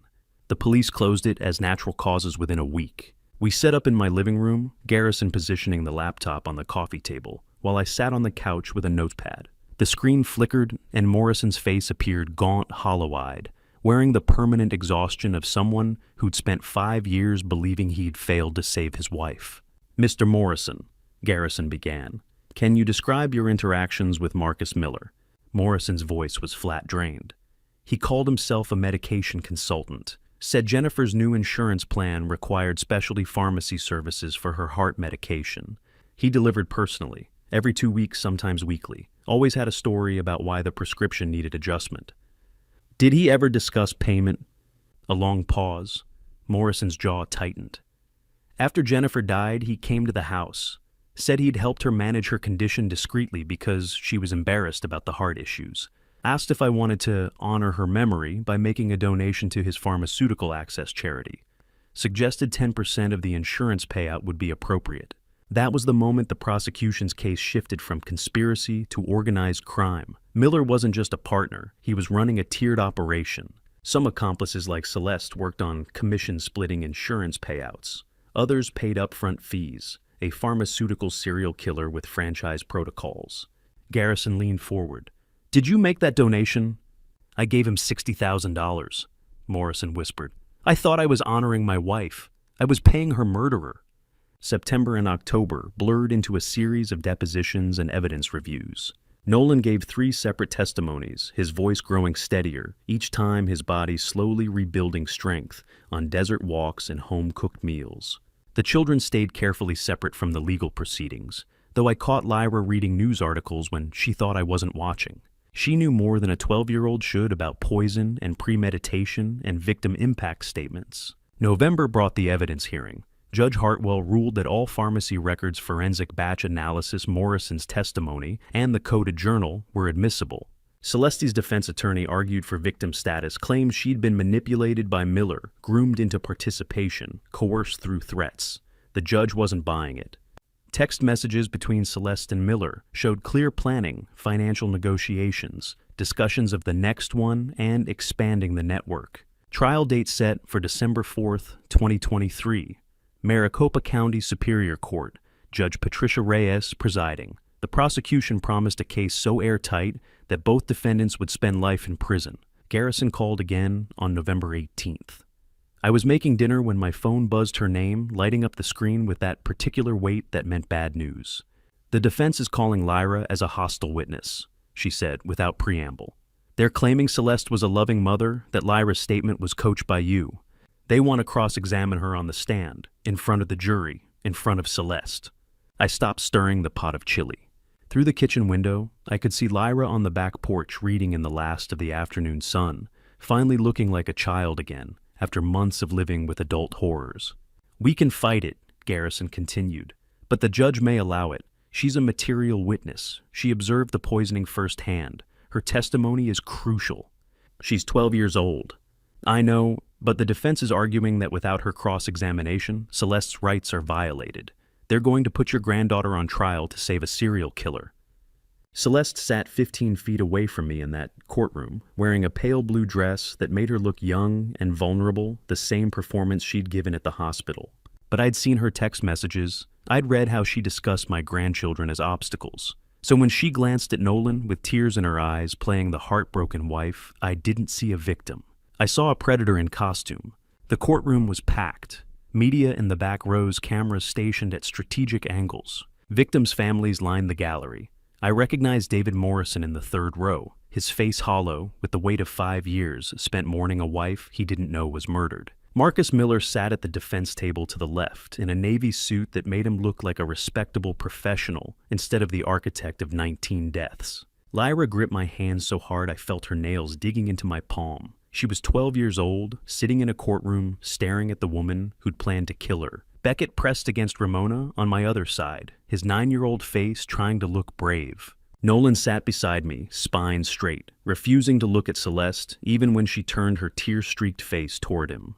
The bailiff's voice cut through the murmur. "All rise." The Honorable Judge Patricia Reyes, presiding. The State of Arizona versus Celeste Whitfield and Marcus Miller. Judge Reyes was a woman in her mid-50s with steel-gray hair, and the no-nonsense bearing of someone who'd seen every courtroom manipulation. She surveyed the packed gallery, then nodded to the prosecution. Lyra whispered beside me, her voice trembling. Grandpa, she's looking at us. Why is she smiling? I kept my voice quiet and steady. She's performing for the jury. Don't look at her. Look at me. The lead prosecutor stood a woman in her early 40s named Angela Reeves, with sharp eyes and a voice that could fill a room without shouting. This is not a crime of passion, she began. This is industrial-scale murder, disguised as domestic tragedy. Marcus Miller turned serial killing into a business model, and Celeste Whitfield was his willing accomplice in exchange for $450,000. She moved to the evidence board, where Nolan's before and after photos were displayed side by side. On the left, my son at the finish line of a marathon, lean and healthy. On the right, my son in the ICU, gaunt and hollowed out, 35 pounds lighter tubes and monitors keeping him alive. You want to know what justice looks like? It's watching the woman who poisoned your son sit 15 feet away performing grief for strangers while you hold the grandchildren she planned to murder. Justice isn't satisfaction, it's endurance. For 8 weeks, Prosecutor Reeves continued. Celeste Whitfield made her husband coffee every morning, kissed him goodbye, tucked his children into bed, all while systematically poisoning him to death with digoxin, a cardiac drug that mimics heart failure in healthy victims. She detailed the 6 emergency room visits between February and June, each one documenting Nolan's worsening symptoms: chest pain, arrhythmia, dizziness, muscle weakness. Doctors had diagnosed stress and overwork because they had no reason to suspect poison. And when those children, 12-year-old Lyra and 9-year-old Beckett, started asking questions, the prosecutor said, pulling up text messages on the screen, "The evidence shows Celeste and Miller discussing how to eliminate witnesses. These defendants planned to murder children to cover their tracks." Beside me, Lyra's breathing quickened. I put my arm around her shoulders and felt her trembling. The defense attorney for Celeste rose for his opening statement. His name was Richard Calloway, a man in his 60s with perfectly styled silver hair and a voice like warm honey. "My client is a victim here," he announced.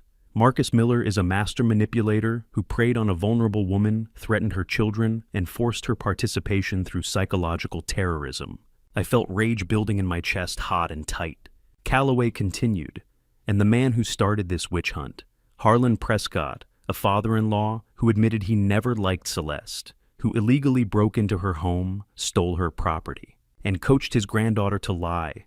This is not justice. This is vendetta dressed as prosecution." The defense attorney called me a vindictive father-in-law who manufactured evidence. Never mind that I have her burner phone with murder plot texts. Never mind that my son nearly died. In their story, I'm the villain. That's how defense works make the rescuer into the criminal. Over the next 4 days, the prosecution called expert witnesses. Dr. Conrad Thatcher took the stand and testified with the gravity of someone who'd made an impossible choice to report a crime. "I've been a cardiac surgeon for 30 years, he said. "Nolan Prescott's case was wrong. When I saw digoxin 3.2 in a patient never prescribed digoxin, I knew someone was poisoning him." A forensic toxicologist followed, explaining how batch D4782 was ordered by Marcus Miller's pharmacy on April 3rd, and how that exact chemical signature was found in Nolan's bloodstream on June 15th. "This is not coincidence," she stated firmly. "This is direct evidence of poisoning from that specific batch." On December 8th, the prosecution called Sarah Morrison to the stand. She was the sister of Jennifer Morrison, a 32-year-old woman who died in 2018 of sudden cardiac arrest that was ruled natural causes. "My sister was healthy," Sarah said, her voice breaking. "She ran 5Ks. She had no heart problems. Then suddenly at 32, her heart stopped." Prosecutor Reeves asked, "What did you notice when you visited your sister 3 weeks before her death?" Sarah's hands trembled in her lap. "She made me coffee. It tasted bitter wrong. When I asked, she said her husband had switched to a new blend he got from his pharmacist friend. That pharmacist friend was Marcus Miller." When Sarah Morrison described tasting bitter coffee at her sister's house 3 weeks before Jennifer died, I watched 2 jurors start crying. Because that detail, that tiny dismissible detail, is what every victim's family remembers. The warning sign we all missed while someone we loved was being murdered. The courtroom was silent except for Sarah's quiet sobbing. Across the aisle, Celeste stared straight ahead, her face perfectly composed. Marcus Miller wrote notes on a legal pad as if this were a business meeting. When court adjourned that afternoon, Prosecutor Reeves found us in the hallway. "We're calling Nolan tomorrow morning," she said then, "Lyra in the afternoon. The defense is going to attack both of them. She looked at my son, then my granddaughter. They're going to try to break you both. Are you ready? Nolan squeezed Lyra's hand. Neither of them looked ready for what was coming. My son raised his right hand and swore to tell the truth about how his wife tried to murder him. His voice didn't shake. He'd lost that privilege months ago when he woke up in ICU and learned that love and poison had been served in the same cup every morning. The courtroom was quieter than it had been during expert testimony. Everyone leaned forward as Prosecutor Reeves approached the witness stand. Mr. Prescott, when you married Celeste in March 2022, did you have any reason to suspect she wished you harm? Nolan's answer was simple: none. I loved her. I trusted her with my life, literally. He described meeting Celeste 2 years earlier at a hospital charity event. She'd seemed perfect, attentive with Lyra, and Beckett interested in his work, supportive of his marathon training. They married within 8 months. He gave her full access to household finances, trusted her with medical decisions, never questioned her devotion. Who prepared your coffee every morning? Celeste, she insisted. Said it was her way of taking care of me. I thought it was love. Across the courtroom, Celeste dabbed at her eyes with a tissue. The performance continued even as my son detailed how she'd slowly murdered him. Nolan testified about the symptoms starting in April. Exhaustion that left him unable to finish his morning runs. Irregular heartbeat that felt like his chest was collapsing. The first ER visit where doctors found nothing conclusive. Celeste had been there holding his hand, making his coffee stronger to help with the fatigue. By June, Nolan said I could barely get out of bed. But Celeste kept saying it was stress, kept making me coffee, kept telling me to trust her. And I did. I trusted the person who was killing me. He described 6 emergency room visits. 6 times Celeste played the concerned wife while administering more poison when they returned home. The June 15th collapse that finally brought the truth. When your father first told you about the evidence, what was your reaction? Nolan looked directly at the jury. I didn't believe him. I defended her. I called my father a liar because accepting the truth meant accepting that I'd been that blind, that foolish, that easily murdered. Here's what testifying as a male victim looks like: you stand in front of strangers and admit your wife poisoned you for months and you didn't notice. You admit you trusted someone who was murdering you. You admit you were fooled, and every word feels like confessing weakness even though you're the victim. That admission shifted something in the courtroom. 2 jurors nodded slightly. A woman in the front row wiped her eyes. The defense attorney rose for cross-examination. Richard Calloway's voice dripped with skepticism. Mr. Prescott, isn't it true you were having financial difficulties and saw these insurance policies as an opportunity for fraud? No, I never signed those policies. I never knew they existed until my father showed me the forgeries. Calloway pressed harder. How convenient that you can't remember 8 weeks of progressive illness. I remember every symptom. I remember trusting my wife while she poisoned me. That's not something you forget. Nolan answered each attack with the same factual calm. He didn't take the bait. He didn't raise his voice. He simply told the truth and let it stand. When the defense finally finished, Nolan stepped down. He walked past Celeste without looking at her. His shoulders were straight, his face composed. He'd survived her murder attempt and her attorney's character assassination in the same year. The next afternoon, December 12th, they called Lyra. My 12-year-old granddaughter walked to the witness stand in her school clothes, a blue sweater and khaki pants that made her look even younger than she was. Her hands trembled as she placed one on the Bible. Prosecutor Reeves approached slowly, her voice soft and patient. Lyra, what did you hear your stepmother say on those phone calls? Lyra's voice was barely audible. She said soon, and then we'll be together, and once this is over. She sounded happy. Did you notice anything unusual about your father's coffee? Sometimes Celeste would make it, then pour it out and make it again, like she was measuring something. Lyra described watching her father get sicker, while Celeste seemed happier. Being told by her stepmother that if anything happened to Dad, she and Beckett would get to go live with a nice new family. Her voice broke on those last words, like it was a vacation, like we were disposable. 3 jurors were crying openly. Lyra's testimony lasted 20 minutes. When the prosecutor finished, she returned to her table and waited. The defense attorney stood. He conferred briefly with Celeste, whose mask had finally cracked her face tight with barely controlled panic. Your Honor, he announced the defense has no questions for this witness. 12 years old. Lyra was 12 years old when she took that witness stand and described her stepmother planning to murder her and her brother. 12. The same age I was when I learned to drive a tractor. She learned to testify against a serial killer. Judge Reyes's voice was unusually gentle, Ms. Prescott. You're excused. Thank you for your bravery today. Lyra walked to where Ramona waited at the gallery rail, and my sister wrapped both arms around her. Lyra's shoulders shook with silent sobs. Prosecutor Reeves stood, Your Honor, the state rests. The defense's decision not to cross-examine Lyra was tactical. Attacking a crying 12-year-old would alienate the jury beyond repair. But that tactical retreat meant every word Lyra spoke now stood as undisputed fact. As we walked out of the courthouse that afternoon, Detective Garrison pulled me aside. Her face was grim. Defense is calling witnesses tomorrow. They're putting Celeste on the stand. The text messages appeared on courtroom screens in 48-point font, large enough for everyone to read. Celeste's words to Marcus Miller, preserved forever in digital evidence. Once he's gone, we'll be free. Kids asking questions. May need to relocate them. Increased dosage too slow. I watched Celeste's face as her own words condemned her.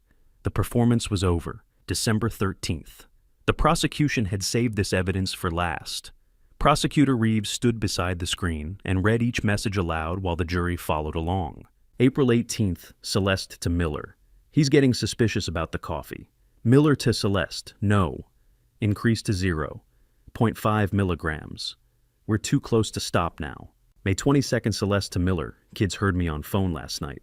Lyra's smart. Miller to Celeste. Same problem as Morrison's kid. We know how to handle witnesses. June 10th, Celeste to Miller. How much longer I'm tired of playing devoted wife. Miller to Celeste. 2 more weeks, then freedom and $450,000. Ladies and gentlemen, Prosecutor Reeves said, turning to face the jury, these are not the words of a coerced victim. These are the words of a willing co-conspirator planning murder and discussing the elimination of children. 47 text messages. That's how many times Celeste and Marcus Miller discussed murdering my son and grandchildren. 47 times she could have stopped, could have refused, could have chosen differently. She chose murder every single time. Detective Garrison took the stand next. She explained how I'd found the burner phone while rescuing Lyra and Beckett, how I'd contacted law enforcement within hours, how forensic analysts had verified the phone numbers belonged to both defendants.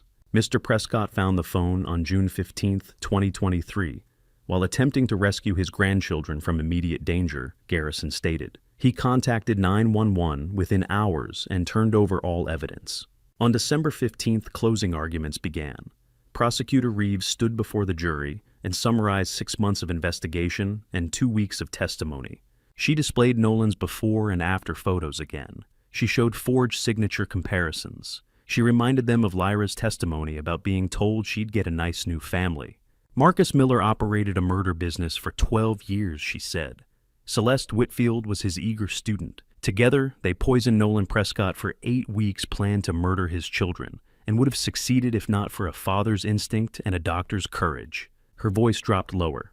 When you deliberate, remember one thing. Nolan Prescott trusted his wife with his life. She served him poison in the same cup she served love. Don't let her fool you the way she fooled him.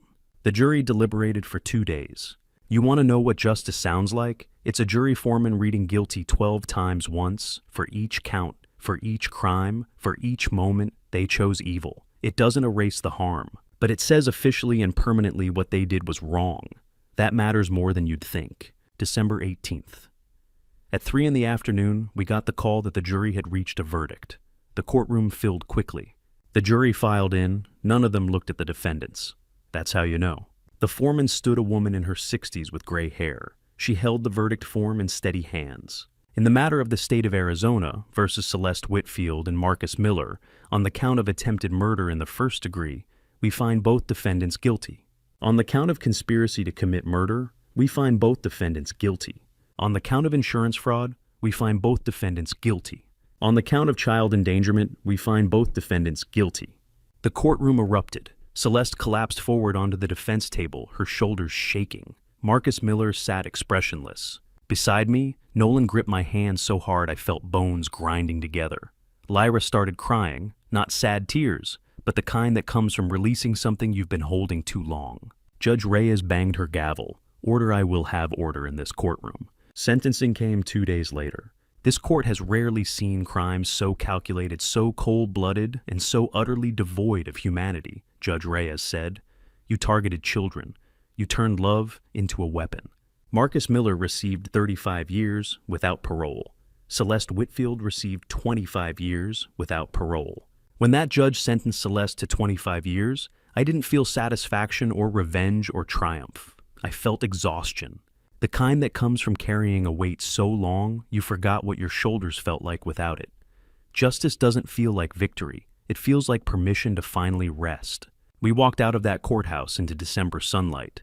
Nolan stood beside me on the courthouse steps, Lyra and Beckett flanking him. "It's over," I said. "It's finally over." Nolan pulled back and looked at me with something I hadn't seen in his face for months: hope. "No, Dad, it's not over. It's beginning. We get to rebuild now. We get to live." We drove back to Truth or Consequences the day after sentencing. Lyra asked to go home to the desert where it was quiet and nobody was trying to hurt us, and I realized she was right. The courtroom battles were over. Now came the work of learning to live without fear. Detective Garrison called on a Tuesday in January, 6 weeks after the verdict, while I was teaching Beckett to identify animal tracks in the snow. "Mr. Prescott," she said, her voice carrying something like vindication. "We just reopened the Jennifer Morrison case. With Miller's conviction and your son's testimony as pattern evidence, the DA thinks we can finally get justice for the 2018 victim. Your family's courage is saving other families." "How many other families are out there?" I asked. "How many deaths that were ruled natural were actually murder?" "We're reviewing at least 4 more cases connected to Miller's pharmacy records. Your family's story is helping us solve murders that were buried as accidents." Beckett tugged my coat, pointing at rabbit tracks leading toward the sage. I nodded, and he followed them carefully, his 9-year-old face serious with concentration. Above us, January sky stretched pale blue and endless. Our ordeal hadn't just been about surviving. It had become evidence testimony pattern proof that was unlocking justice for families who'd grieved for years thinking their loved ones had simply died. By March, Nolan had gained back all the weight he'd lost, and more. His cardiac function normalized. Doctors cleared him to return to work part-time as a software engineer. He started consulting from home, taking video calls in his home office while Lyra and Beckett did homework at the kitchen table. One afternoon, he came to the ranch looking healthier than I'd seen him in a year. "Doctor says my heart is fully recovered," he told me. "Physically, I'm healthy again. But Dad, I can't walk past a coffee maker without my hands shaking." "That's not weakness," I said. "That's your body remembering what your mind tried to ignore. It'll fade with time. Here's what healing looks like. It's not linear. It's not clean." Some days Nolan walked past a coffee pot without flinching. Other days he had panic attacks in grocery store coffee aisles. Some nights Beckett slept soundly. Other nights he woke screaming. That's recovery. 2 steps forward, 1 step back forever. Lyra thrived. At 13, she joined the debate team at Truth or Consequences Middle School and earned straight A's. In April, she wrote an essay about courage and truth-telling that won a regional writing competition. Her English teacher called me in for a conference. "Your granddaughter has something special," Ms. Martinez said. "She's not just smart, she's wise. She speaks about justice and truth in ways most adults can't articulate." I read Lyra's winning essay that evening. It was titled, "Speaking Truth Even When It's Terrifying," and it described testifying in court without naming names or details. The courage to speak when silence is easier. The responsibility to protect others by refusing to protect abusers. Watching Lyra win that writing competition, reading her essay about speaking truth, even when it's terrifying, I cried. Not because I was sad, because this child had testified against a serial killer at 12, and instead of breaking, she'd become stronger, wiser, more eloquent about justice than most adults. Trauma had refined her, not destroyed her. One evening in May, Lyra told me, "I'm not afraid anymore, Grandpa. I was afraid for so long, and then I testified, and it was the scariest thing I ever did. But I survived it. Now nothing else seems that scary." "You're the bravest person I know, sweetheart," I said. "Braver than any soldier I served with." Beckett's healing took a different path. In April, he joined Truth or Consequences Little League. Baseball became his therapy. The structure, the teammates, the simple joy of hitting and running. He made friends with kids who didn't know his story. I attended every game, watched him strike out, watched him hit singles, watched him slowly become a kid again instead of a trauma survivor. His nightmares decreased from nightly to weekly. We didn't talk about Celeste much. Her name became something we avoided, a bruise we learned not to press. Until July, when Nolan received her letter. It arrived on a Tuesday in a plain envelope with Arizona State Prison return address. Nolan brought it to my ranch that evening and set it on my kitchen table like it might explode. "She wants to visit," he said quietly. "Claims she wants to apologize, to explain, to give me closure." Ramona, who'd been making dinner, turned from the stove. "It's a manipulation. It's what she does. But what if I need to hear her say it?"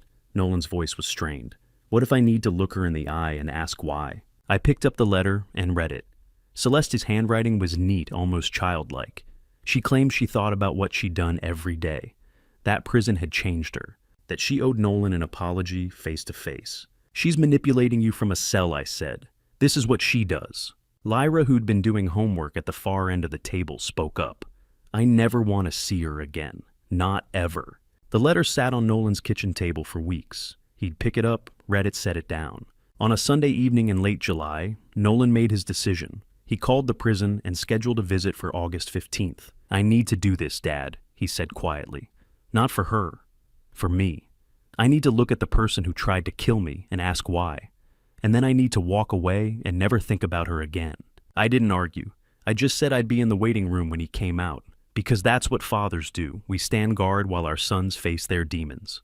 The Arizona State Prison Complex in Perryville sits like a concrete fortress in the desert razor wire glinting in August sun. I drove Nolan and the kids there on a Saturday morning, 3 hours from truth or consequences. None of us speaking much. Nolan had decided the children needed to see their stepmother, one time supervised, to get closure. We arrived at 10 in the morning. The facility loomed against pale sky guard towers, concrete walls, layers of chain link and wire. Lyra stared at it from the back seat, her face unreadable. Beckett asked nervously, "Grandpa, is Mom going to be in chains like on TV?" "No, buddy. She'll be in regular clothes, just in a room with guards nearby." Security took 40 minutes. A corrections officer processed our paperwork and explained visitation rules. I was allowed to accompany them as supervising guardian, but had to sit 10 feet away during the visit. You know what a prison visitation room looks like. Linoleum floors, plastic chairs bolted to the floor, cameras in every corner, and the smell of industrial disinfectant trying to mask despair. That's where we took 2 children to see the woman who planned to murder them. And somehow, it was the right thing to do. Celeste entered wearing standard-issue prison khakis. She looked smaller than I remembered weight loss, no makeup, hair pulled back plain. When she saw the children, she started crying immediately. I sat at the required distance and watched. Nolan positioned himself between Celeste and the kids like a human shield. Lyra stood back with arms crossed, defensive. Beckett, now 10 years old, instinctively moved toward Celeste, then stopped, conflicted. "I'm so sorry," Celeste said through tears. "I know those words don't mean anything, but I'm so sorry." Lyra's voice was cold. "You were going to kill us. You told us we'd get a nice new family, like we were replaceable." Celeste's face crumpled. "I was sick. I was controlled by Marcus. I wasn't thinking clearly." "The text messages say different," Nolan said flatly. "You discussed dosages. You discussed eliminating witnesses. Those weren't Marcus's words. They were yours." Celeste nodded, accepting it. "You're right. I can't blame everything on him. I chose to participate. I chose money over your life. I chose greed over your children's safety." Nolan asked the question he'd driven 3 hours to ask. "Why just tell me why you did it?" Celeste wiped her eyes. "I was greedy. I was weak. Marcus made it seem easy. By the time I realized I was helping commit murder, I was in too deep. I'm a coward. There's no excuse." Then Beckett did something none of us expected. He walked forward and hugged Celeste. When Beckett hugged Celeste, I wanted to pull him away. But Nolan put his hand on my arm, because that hug wasn't for her. It was Beckett giving himself permission to remember that people can be complicated, that monsters sometimes tucked him in at night. That's a hard wisdom for a 10-year-old. "I don't understand what you did," Beckett said quietly, "but you were nice to me sometimes. I remember that too." Celeste broke down, completely sobbing into his shoulder. Lyra remained where she was watching, but not approaching. She didn't owe Celeste anything, and she knew it. After 15 minutes, Celeste asked Will, "You come back. Can I see you again?" Lyra answered with emotional intelligence far beyond her years. "We might visit again. Maybe. But I need you to understand that you don't get to decide our relationship anymore. You don't get to ask things of us. You hurt us. We're the ones with power now." Celeste nodded through tears. "I understand. Thank you for even coming today. That's more than I deserve." Nolan stood, signaling the visit was ending. "Goodbye, Celeste. I hope you find peace. But our peace doesn't depend on you anymore. We walked out into Arizona sunlight. As we drove away, I watched Lyra in the rearview mirror. Her shoulders were straighter. Facing her abuser and setting boundaries had given her power back. By October, life had normalized in ways I hadn't thought possible. Nolan received a promotion to senior engineering consultant with a $20,000 salary increase. His company recognized his talent and resilience. He'd survived attempted murder and come back stronger. We celebrated at La Cocina, their favorite restaurant in Truth or Consequences. Ramona had driven in from Albuquerque. Lyra wore the dress she'd bought with her writing competition prize money. Beckett couldn't stop talking about his upcoming baseball tournament. I raised my glass when the food arrived, to Nolan's promotion, to courage, to choosing to live fully after trauma tried to kill us.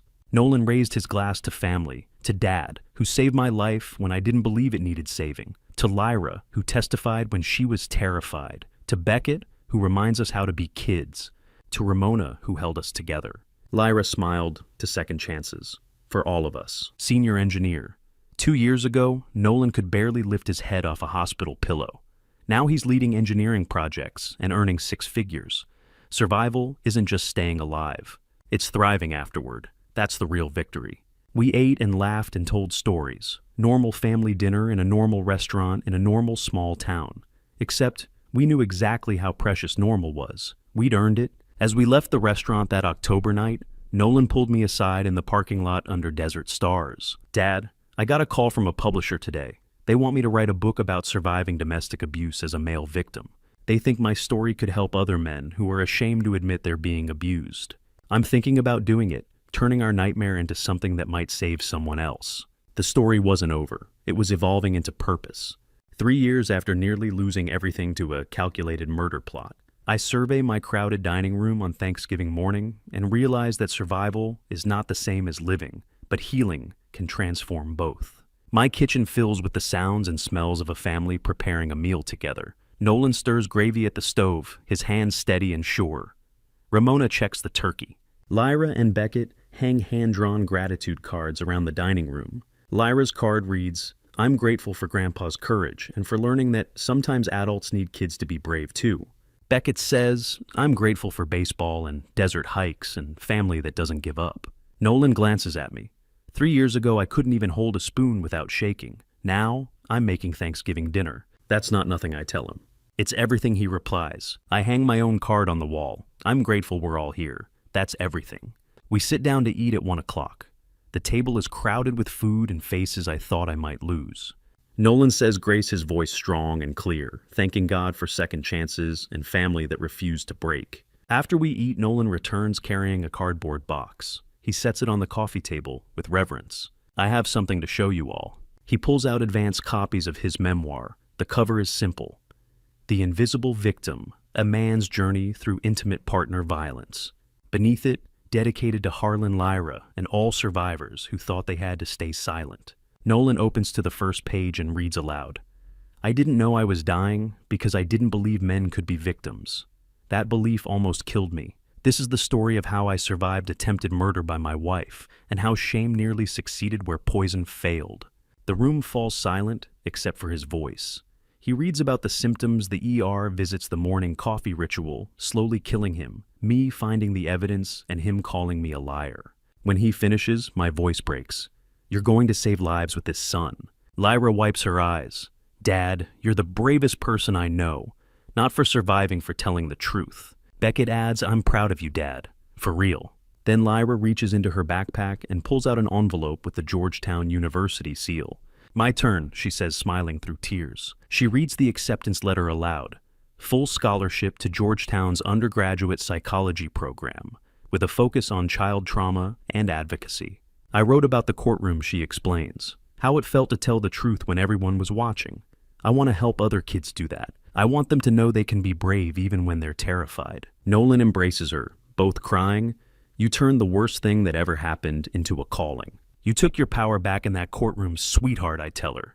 "Now you're going to teach others how to do the same." Beckett clears his throat, and I have news too.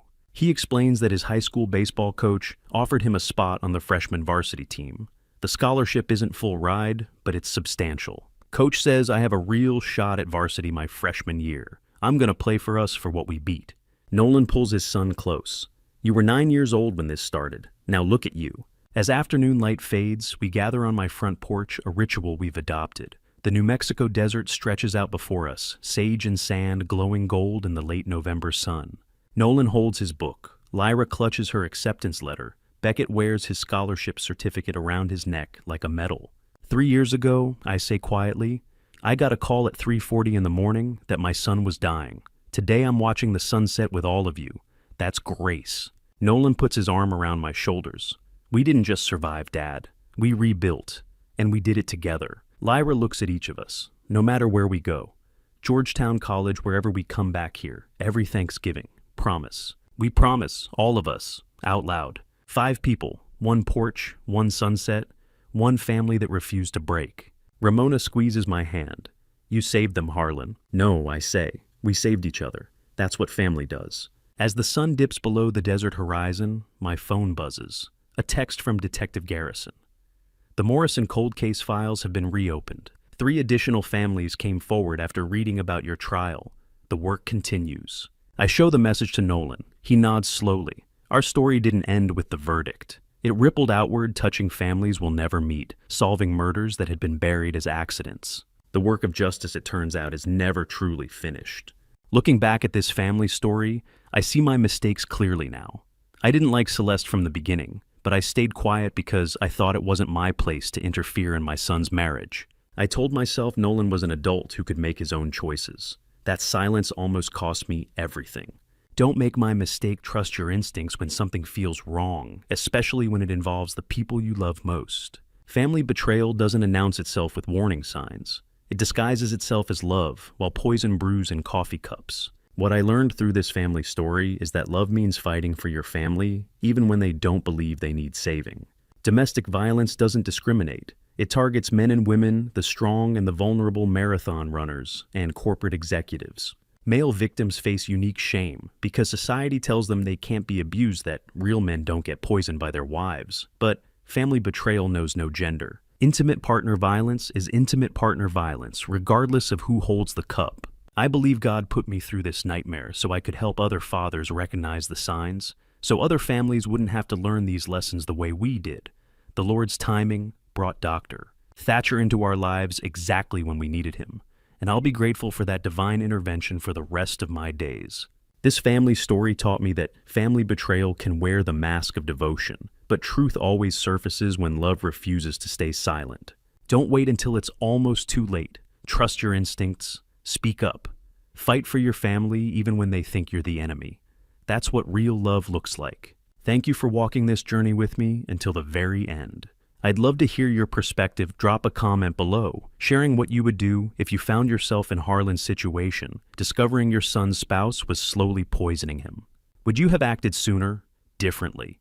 Your thoughts genuinely matter to me. If this narrative resonated with you emotionally, please consider subscribing so you won't miss future stories. A gentle reminder, while inspired by real patterns of domestic violence and intimate partner abuse, certain elements have been dramatized for storytelling purposes to emphasize the lesson. If this type of content doesn't align with your preferences, feel free to explore other videos that might suit you better. God bless you.